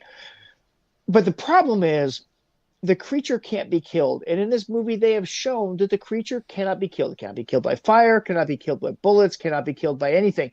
Nothing can kill this creature. So ultimately, it comes down to the ending of the Frankenstein story, the epilogue to Frankenstein's story that I wrote last year around Christmas time. And in my mind, at the end of the movie, the creature finishes telling his story to the captain. Victor Frankenstein hears this story, and then he dies basically in the arms of the creature as they're having this moment between the three of them, the captain, the creature, and Victor. And then the creature leaves and he wanders the Arctic. And he goes through the Arctic, and the ship that he's a part of is trying to reach the North Pole. But after this whole ordeal, they're like, fuck this shit, we're going home. The creature frees the ship so that they can go home. And then he wanders the Arctic until he runs across this little man in a red robe with a wreath on his head and a lantern. And that man says, hey, come with me. You know, this is my story at this point, right? And so Santa Claus takes him in and gives him a place to live with the immortal elves of the North Pole. And they give him a name. And he lives a life amongst people who aren't going to judge him because he's fucking done with humanity. But going back to this movie by Guillermo del Toro, I enjoyed it. I was engaged with it. It's better than the Kenneth Branagh version, and it is probably the closest adaptation to the novel that we will have in over 900 recreations of the Frankenstein story that have been told on film. Okay, wait a minute. I'm lost. I gotta come back around. So, okay, you wrote an epilogue yourself. Yes. Okay, because I thought you were telling me the fucking movie, and I'm like, this motherfucker meets Santa Claus? Like, what the fuck is happening right now? I did not hear about this, because this is not the Frankenstein I heard about. No. 2025. Okay, so, like, I was sitting there like, okay, wait a minute, what? Like, I have not heard a single thing about this. Okay, now, because I'm like, man, that's some funky ass shit. Wow. Okay. So, and then you kind of broke it off and was like, but what I really like is, okay, so don't want to spoil the ending. I guess what I meant when I brought up the ending, and I want you to maybe comment on it, is that maybe it's not, God, I don't even know how to phrase this without maybe spoiling it. And I don't want to do that because I do know. Yeah. Okay.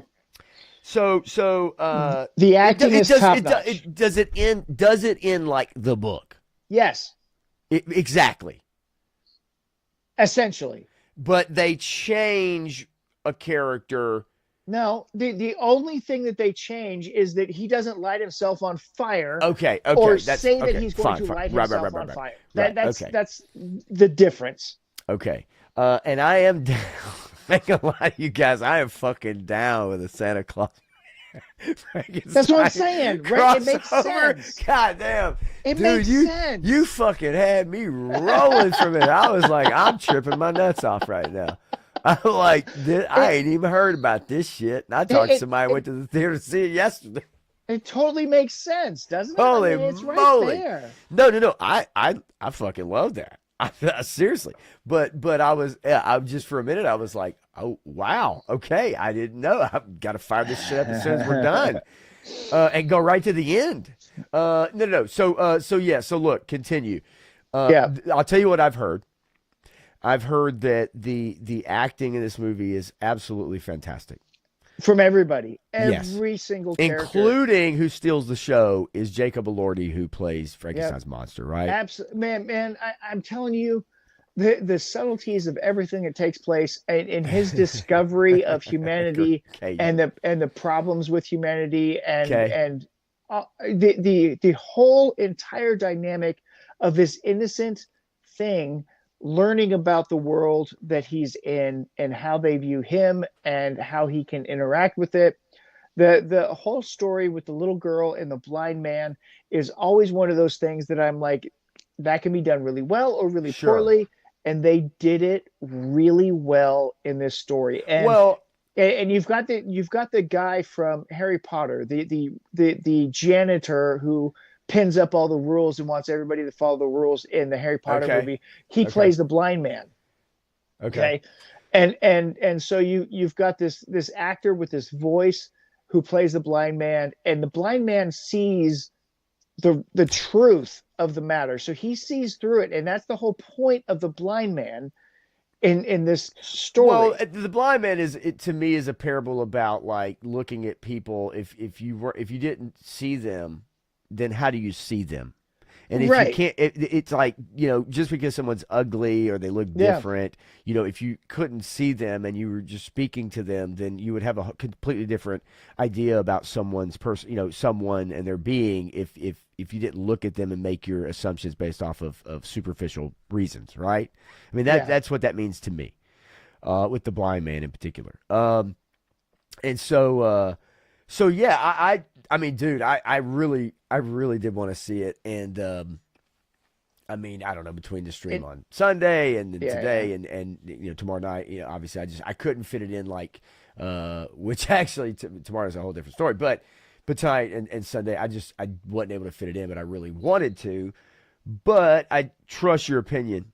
I will say that honestly, in terms of things that have been put in the theater or been released this year, Frankenstein is one of my top movies of the year. I mean, you've got F1, you've got a couple others that are engaging.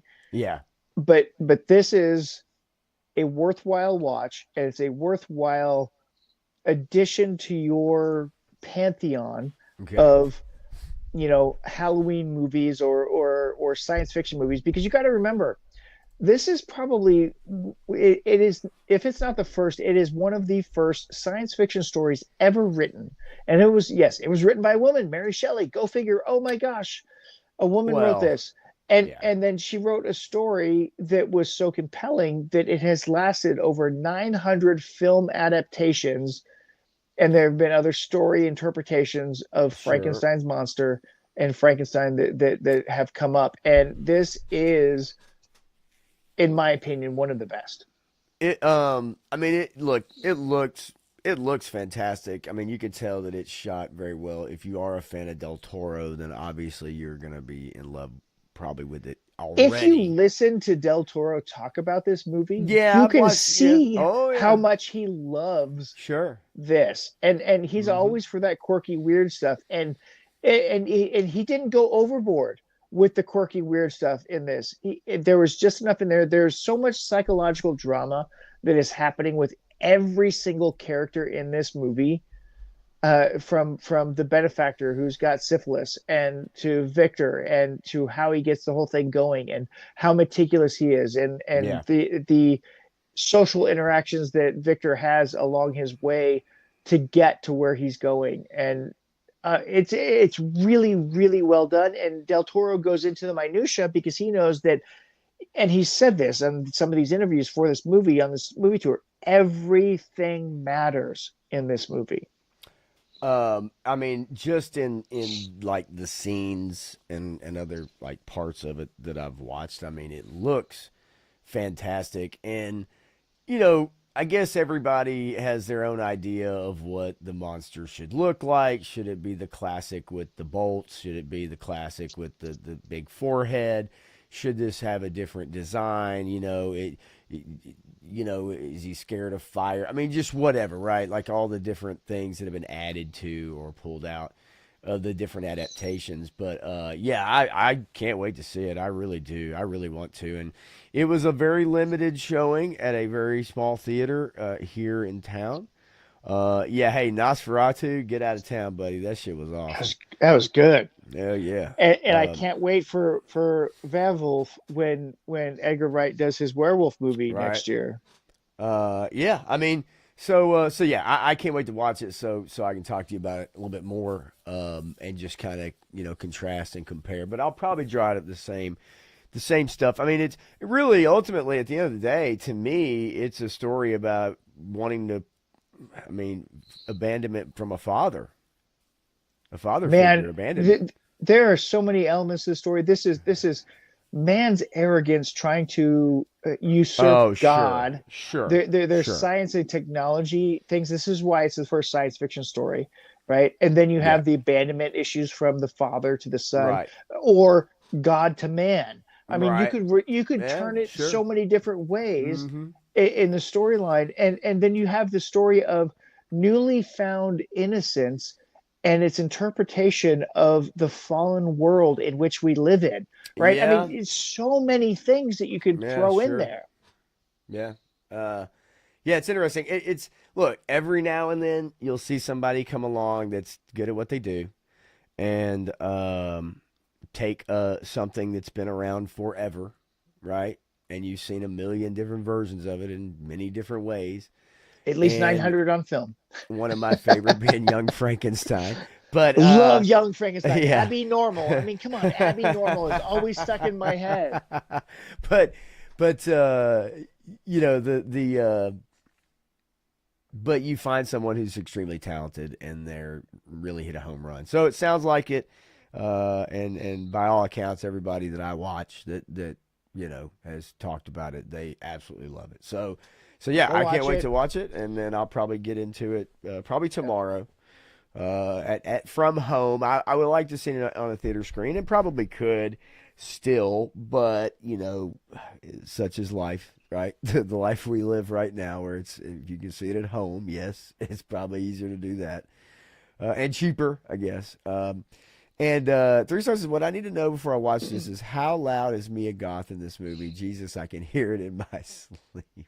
I will tell you that I had to go over it and look because I am not that familiar with her, but I had Me to go neither. look and to see that that is actually her freaking name is Oh yeah, Mia Gypsy Goth, or she's got like four different names or whatever, but that is her actual name. And I will tell you, she is the subtlest of characters. okay. So, she's not overwhelming. She is a major player in all that happens. And if you were to attune a Bride of Frankenstein, it would be her, but they don't even go that far with it. It's a different relationship dynamic, and it works. It makes sense how everybody responds to all of these things if you put it in context of the time, the place, and Yeah. the emotional context for what is going on. Uh, you won't be disappointed. She's not overbearing. She's not a screeching eel or anything like that. There is one thing I have to say is that in one way I'm glad we don't dress like this, but my God, like the time period, whether it's like a Victorian or whatever, the fucking clothes just look so fucking cool, Yeah, right? yeah, Like, get the fuck out of here. It always does. I don't give a shit what you're watching. You're watching Nosferatu or you're watching, you know what I mean? Like, whatever. There's just a time period. You get it. yeah. And it just looks so damn good. Probably quite uncomfortable. Extremely warm. But it just looks so good. It just Yeah. looks so good. People wearing Good. top hats or the overcoats with the little rain protector over the shoulder kind of thing and all that shit. Scarves and stuff. It's like, get me into fucking Charles Dickens. You know what I'm saying? Like what Victorian, like Yeah. fucking dope. Graf, I'll say, between Edgar Wright and since has done Nosferatu and he's doing Werewolf coming up, I think I'm good on all that bit, but Edgar Wright has this grasp of the macabre, the Cthulhu mythology with Lighthouse and several others that he's done. I really like his use of color, his use of lighting, and his gothic storytelling. Same with Guillermo, and so either one of them would do amazing jobs with these things. But I think that Edgar Wright's Nosferatu, and I'm hopeful that his Werewolf will be kind of definitive versions of I those movies, the vampire Dracula story and the werewolf story, and and I think this is kind of a definitive Frankenstein for me. Well, I think he needs to stick to that wheelhouse because what I've heard from Running Man is that it is not gonna do good. If you It may like not. Jeremy Johns, you can just go Yeah, ahead and watch that yeah. review, and he'll lay it out for you. He gets I to the point; it doesn't take yeah. long to find out. I can't wait, but from what I'm hearing, Running Man is going to be quite the disappointment, and not even near as memorable as the original. Well, is it though? I'm telling you, dude. I'm telling I, you, hey, we'll it is. see. We'll see. We'll see. We'll I see. would imagine that it's going to be better than the Schwarzenegger I movies. don't think so, man. That's what's crazy about it. Does it have great acting and it's not quite, it maybe is a little more faithful to the book, maybe, or the short story, Okay, but I'd take memorable over okay, movie of the week, but action okay. movie of the week. Here's a hot take for you. Okay. Um, Colin Farrell's Total Recall. Better than the first one? It's different, I was gonna say, dude, you're treading on some and sacred ground right there, bro. and I will tell you that even though it deviates from the story, Sure. I actually like the Colin Farrell version, especially the director's cut of the Colin Okay. Farrell version. The theatrical, not as much as the director's cut, but the director's cut actually told a really good science fiction story. And the Schwarzenegger film has so much of a spectacle to it that it's just fun. Well, they were vehicles for him. I mean, let's And not kid again, that's ourselves. right. They were Right. vehicles for him. And But they're memorable. the Colin Very Farrell memorable. the Colin Farrell Total Recall actually had good acting and a really good science fiction story in But it. did it have three titties and Sharon Stone's titties? See, I It don't had think well, okay, so. so it had three titties. So the three titties were still there. Wasn't three seashells. Definitely not three seashells, but No, I will say this. that's gross as hell. If you look that up, that is gross. What I will say is this. Um, Look, we know those movies were goofy, the originals. But I guarantee you'll find more people talk about and love the original Total Recall Oh yeah. than they will the remake. Uh, And I have a feeling you'll hear more people Oh yeah, for talk sure. about the original Running Man than you will this. And I like Glenn Powell, but man, man, it So sucks, but we'll see. We'll see. so We'll see. We'll so see. so here's the thing. I haven't seen the original Running Man in so long. We're gonna have to rewatch the original Running Man before the Sure. new one comes out, Sure. and so that I can get a fresh perspective to look at that. Right. And Mid Joseph says different doesn't equate to better. Original Total Recall is a great Paul Verhoeven movie, and of course, he made some very memorable films. I think Absolutely, right. I mean, it absolutely. is 100%. 3-star did have Michael Ironside. I agree. Can't beat that motherfucker. And 3-star just because of Colin Farrell. You Fucking know Total what? Recall remake. You know what? 3-star. Did you not watch Penguin? Because he is a phenomenal actor, He is good. He is good, and man. and I he give him got he that. got a lot of shit for a lot of stuff, and being a dirty scumbag or whatever people thought of him when he first came out. But if you go back and watch his catalog of material, he's a pretty damn good actor. No, he is. He is a good actor. I agree. But I haven't liked everything he's been Oh in. But he yeah, is a good that's actor. fine. That's fine. He's done It's some good on shit. Tubi. Is that the director's cut of Total Recall? Curious. I have to look that up. A lot of those movies, man, nowadays, man, they're hard to find.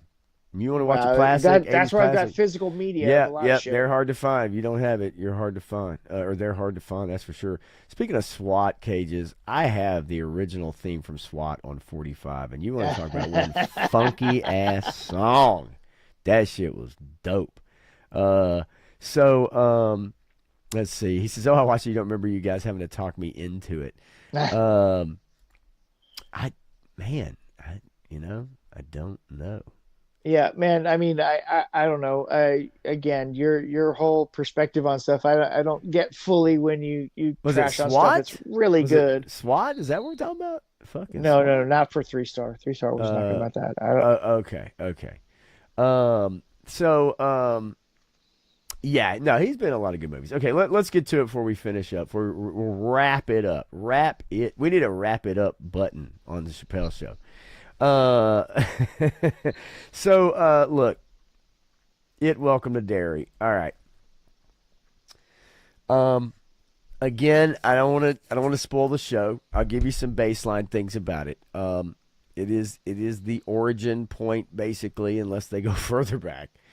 It's the origin point about Pennywise. It is the town, and the town has events that happen every few years. People forget about them. It has a tendency to it has a tendency to make people forget. Okay. Now I haven't figured this out yet, but I'm wondering if it's like every 5 years. It's like years that end in a 5 or a 0 or something like that is when this shit happens. Because like I noticed that 2025, and then I noticed that like in this show, it's like I think it's maybe 1965, and I think maybe something happens earlier that they in this episode that's like 1935 that they find a vehicle from 1935. I don't know. I haven't pieced that together, and I haven't really looked it up, nor do I care. It's 27, I think. So anyway, here's the deal. Um, I like it. I do. I've recommended it. Every 27 years. Okay, that's it. That's it. Okay, good. I'm glad there's people that know this shit. So here's. I mentioned this to you before we went live, I think, and also when we were live. I like this show. I think the writing is good. Watching the most recent episode, it's interesting.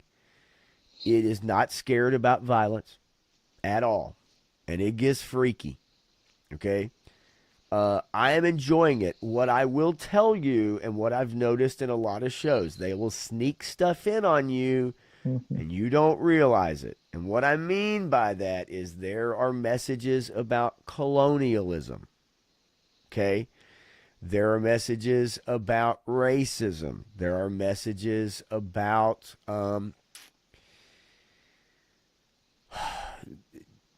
military complex. There's like it's in there. Do I think most people are gonna take that out of it? No, but they're instead of putting it in your face, they make it part of the story in such a way that they're able to slip it in on you. Okay, like I used to do with my ex-girlfriend. So what I would say is that I think I think it's going to be fine. The third episode delves into some Native American stuff, and they're trying to explain the origin of Pennywise. I've got to see where they go with it first. Are we going poltergeist here? If you understand what I'm saying. Are we Yeah. digging up Indian burial grounds and we're releasing evil spirits that are Indian burial grounds from who knows how long? From my understanding, Pennywise is an alien. Am I incorrect about that? Was that not explained in the most recent? He's an alien? Like, tell me if I'm wrong, and chat, tell me if I'm wrong. I I don't know believe that he's an alien being. it did. That's the way I understood it. Some people could say interdimensional being. The alien versus interdimensional is almost the See, same. But so here's the deal. Yeah, ancient alien being. Okay, here's where I disagree, 3-star, because this story, just because it's set in the 60s, doesn't mean that the only thing happening in the 60s was racism. Does right, that make sense? Like, we can easily go back and go, of course it was. But not everybody was living in the middle of everything being racism, even on an army base. Okay. So that's kind of where I'm like, yeah, it fits the time period. Of course it does, yada, yada. But most not people every were. story about Yeah. the 60s has to do with racism. So they put that in here. But again, the main characters on the military side are mainly black guys, except for the high ranking dark passenger from Dexter. What's his name? James Remar. So and he's good. He's good in this. But the two main guys are black dudes. There's a reason one of them is there for sure, because Yeah. he has no fear. He has no fear, and Pennywise preys on fear, right? So in that respect, like, it's fine. It's just, yes, they do slip in like, oh, there's Native Americans. We're digging up their land. Well, we got to fight against that. It's like, okay, all right. Uh, we've got, the racist aspect in the military and in the town with the theater owner. And is he guilty? Is he not guilty? Some shit went down. We don't know. You could tell that story just as easily with a different character. It's the story, right? So whatever, it's fine. It doesn't get in the way. I like it. All right, I do. I think this third episode. Um, I don't know. I don't know. I hope it doesn't fall off because you and I did enjoy the first couple episodes, right? Yes, absolutely. But Yes. I also saw the chinks in the armor of Okay. what could happen, Yeah. and unfortunately, in my mindset, I'm going to see them more clearly as this series goes on if they continue to pursue that path. Yeah. And look again. I'm just saying. It's. I think these things will become more subtle in the stories that we see. Where in the last few years, a lot of these things have been crammed. You've been beat over the head with, modernity and stuff like that. They're going to get more subtle with it, and it'll fly right by you, and that's fine. If it's a good story, it's a good story, and I don't care. Right. If it's part of the story, it's part of the story. That's fine. If it starts to dominate this story and it starts to teach me a lesson on like whatever they're trying to teach me a lesson and they're using Pennywise to do it, Right. then I'm going to have a problem with it, if that makes sense. Just let it be what it is. It's a horror, freaky body horror thing, some freaky imagery. The imagery at the beginning of the episode is very good with the town carnival that comes to town. There's some good imagery, usage of lighting. The forest aspect is pretty creepy. There's a scene inside of a helicopter that's pretty interesting. So it's building up. It's building up, and when you see it, you'll know what I'm talking about. When you see Right. it, you see this episode. Yeah. I did go ahead and kind of fast forward to the end, even though I haven't seen all of it. I know about the episode. It does get a little schlocky at the end. The effects are not that great, and I think it really takes away from what they've been able to build up so far That's at the end unfortunate. of the episode with the kids Yeah. trying to get proof of this entity. And I just think it got a little too much. It was like, but Yeah, I still say go into it, watch Yeah. it. I give it a recommendation. Um, I thought we talked about it last week, and I mean I think the first couple episodes are strong enough to warrant to see where this is going to go. Um, I don't know anything about this universe. I'm not a big fan of this universe. I've never read the books. I only saw parts of the movies. Not Tim Allen, but the Tim Curry original TV movie back in the day or whatever the fuck, like I remember seeing that, but I was like, this is goofy. Um, so yeah, I saw that one a few years ago, the first part, right, or whatever, a few years ago, and I thought it was all right. Bill Hader, I think, is in that, right?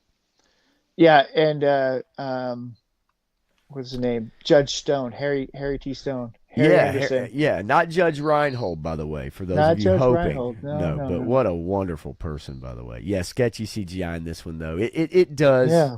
The early part, not so bad. The back end part of it, yeah, it gets a little much. But yeah, we'll see, man. I don't know, dude. I can't wait till you watch this episode so you can kind of just send me a text saying, yeah, that's all right. Or, I don't know. I'm just a little concerned that they're going to be teaching us some lessons moving forward, and I'm not sure I'm ready for that. I don't want those lessons. I just want the horror aspect. I'm not even a horror fan, and I'm Yeah. digging this show. So, Yeah. Go ahead. Menjoza, it might. I mean, there's strong potential for that to happen. let's see. Yeah, I don't even know what the hell that is. So there you go. But yeah, I give it a recommend. I say check it out. I would. Um, yeah, and three and stars. Creepily tells you that pansexual fear tastes the best. well, whatever. Uh, Whatever so floats your boat. whatever. The uh the sergeant in the on the military base, the black sergeant. Yeah, And Harold. Yeah, what I got you. he's the same character in another Stephen King project, right? Yes, yes, he Yeah. is, and he is a completely different person. By the way, completely different person. Oh, well, I mean, same character though. The Same name's the character, same. but no, I know, but he's like off the reservation. He's Yeah. he's yeah, like Oh, he's yeah, yeah. I mean, yeah, yeah, yeah, yeah, yeah, yeah. he goes way off after Y- this whole event, right? I mean, Yes, that's supposed to be what it's supposed to a insinuate. 100%. So that I do know. I don't know a lot about yet. Dick Halloran. There's a Yep. lot I don't. That like for me, it's like I don't know about, and then there's things that I have become privy to because I've been reading and looking up and stuff. And yeah, he's like a different person, right? Same guy, different Yeah. person later on, and you kind of wonder, okay, where's that breaking point, right? Yeah, we're gonna go over Stranger Things for sure, season 5. I mean, I sure as hell am. I love season 4. I'll miss Eddie, but Yeah, everybody's gonna miss Eddie, and that's gonna yeah, be one of the biggest detractors hundred from percent. this season. Yep, yep, yep. I mean, they've heavily promoted Eddie even in the Target displays that they've got for the Stranger Things stuff Yeah, that's I coming out. saw that. I don't. Yeah, It's Target, boy, they've got going a whole all aisle of in. Stranger Things, man. Dude, they are going all in on Stranger Things at Target. It is Yep, like, yeah, a whole freaking aisle and everything. And yep, boy, they want to sell you those Funko Pops because, yeah. folks, Funko's going to need the sales. They are From what I out hear, they're of about bankrupt right business. now. Yeah, Yeah, they're out of business. yeah, Yeah, Eddie's going to come back. I hope, don't think so, but that'd be cool if he did. But again, if they did, it kind of cheapens what happened. It cheapens his sacrifice, in a way. So I don't know. We'll see. yeah. But yeah, no, it's. But yeah, Welcome to Derry. So far so good. Let's see what they're able to do. Bring it home. I don't know how many episodes it's supposed to be. I can't remember looking it up. Maybe 8, Yeah, I don't know. probably. Yeah. Yeah, So I'm so I'm far, it's still worth in. it's worth a watch. So check it out, see Yeah. what you guys think, and then we'll go and as we finish it out each week, we'll be continuing to talk about it. I'm gonna try my best to catch up on the latest episode before next week. So I've got two to catch up on by next time we talk. Yeah, and look, there are parts, man. Like if you're watching it, if you got a tablet or whatever. I mean, there are parts where you're like, I'm gonna kick it 10 seconds ahead. If you really want to, like, I like all the dialogue and I like the kids and stuff and their dialogue in there, but um, I mean, what are they, they? I mean, they're all 10 years older than they were when they started. So yeah. So, but yeah, I mean, well, I was talking about it, but as far as yeah. Oh yeah, yeah, but Stranger Things, yeah, yeah, I can't wait. I mean, I'm all caught up on that, but yeah, you got to catch up on 3 and then 4 for next yep, week if you yep, get a chance. yeah. Sabir, what's going on, buddy? Coming along with a renewal of Alien Earth. I have not seen the Oh renewal God. yet. I've Yeah, seen yeah. where Everybody's talking about the renewal. It's going for season two. that's going to be bad. It's going to Yeah, be renewed so for bad, season 2. Yeah, so 6 hours. bad. Okay, so 6 hours ago. So I didn't even, as I was kind of looking through some of the sites, I didn't Yeah, even see that no. crawl across my. It's I, on you Deadline. know, when that dropped, I was like, really? Seriously? Are you gonna you're doubling down on that kind of bullshit? They're doubling down, dude. They're doubling down on Look, Boy they want to make Cavalier money. and Disney wants to make holy money off the Jesus. Fox properties that they have, and Ugh. Deadpool's the only one that's pulled through. They've got to try to get profit out of these other IPs, but they're spending way too much money, and they're Disneyfying everything to make it just an amalgamated piece of shit. Oh, that's so bad that the last episode was like, The what whole is? series of I that know it show was was, terrible. but just the very end was like, oh God, was this what we're doing? And we know the end, folks. We know the end, how this ends, right?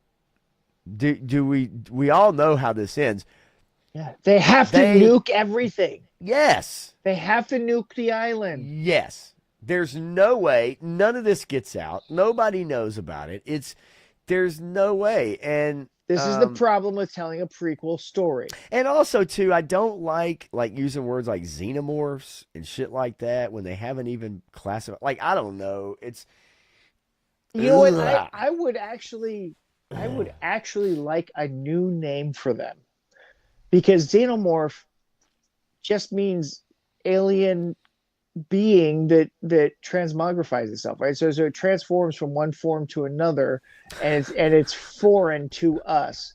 So xenomorph doesn't properly describe what it is, but No, and that was also a Nintendo game that I had. If you remember that game, you used to have to yeah. crawl around and like these little alien face hugger thingies. It was No, like, so the PlayStation version of Alien 3, I think it was a first person shooter that was one of the best ever made where you could actually play as Ripley or whatever because you were a first person shooter going through an alien environment. And that was awesome because it basically, from the time frame, it took a Doom skin but morphed it into an alien thing and made a really good alien game in the PlayStation 1. That game was awesome. Now, that game was not awesome. no, it fucking sucked. I had it. I had it, and it was like I it was wanted it to be so garbo. good, but it was so garbo. yeah. Yeah, I remember getting it, and I agree with you. I wanted to be really good, but yeah, I remember crawling around and like it's fucking stupid. It was stupid. But it had split screen action. It had nothing to do with aliens, by the way. It Nothing. strictly was like its own kind of deal. I can't even Well, find screenshots of it. well, That shows you how it buried it is. well, Good no, it's so God. buried because they Wow. stole the name Xenomorph to make that game or Xenophobe or whatever. Because everything Xeno has been marked as Yeah. alien property at this There it point. is. Okay, I found one There it is. screenshot. Let's see. Share that tab. You guys remember this game, kind of, sort of? I don't know. Maybe you do. Yeah, it was like, and look, I mean, they ripped off aliens. Like they have they're balled up and they're like, you ran around with these goofy little laser Oh, guns, what was and you that? had What to. was that Sega game? Damn it, I can't remember. Oh It shit! was Xeno something or other. You ran around with this like target thing, and it was a big circle target thing that you had a big gun in front of you. I'm Ah, not crap. sure. Yeah, look, the other Anyway, term, XX231, something like that. Yeah, I'm not sure. I just know that ultimately, at the end of the day, I think that Alien Earth was terrible, and they're making a second season, and it won't come out for like 2 more years at least, and everyone will forget about Alien Earth in particular. And then when this comes out, it's going to be shitty, and then you're not going to hear anything about it after a week or yeah, less. It pretty will much. drop off the road. That is exactly what's going to happen. It's what happens now with shows, and it takes too long to get it. And so, yeah, you're going to forget all about this. And then when it comes out, it's going to be a blip on your radar, and you remember how bad the first season was, and you're going to be like, you know what? I'm out. All right. So Yep. look, that's about it for this week. I figure we'd take it slow and just kind of dig into these shows instead of going through million stories. A little more fun that way. We can just kind of take our time. Yep. And let's see what. Let me see. Let's stop sharing that. And there we go. All right, there he is, the lovely and talented. Hang on, let's go. There you go. Beautiful. And that's not on his nose, folks. That is actually over his mouth, Right. not on Um, his nose. So those helmets do fit on there, and don't be fooled. so I guess tomorrow night, just to let you know, Seven's Wild with 3 Star Draw on his channel. So we'll be doing that tomorrow at 9 Eastern, 8 Central. Um, and I assume you're going to be posting, right? You got Yeah, some in the bank, don't you? always. I actually changed my photo for tonight based on your reaction and a couple other people's reaction to my Sun Wukong photos that I sent them. Nice. So I posted that Sun Wukong photo that I actually took last night.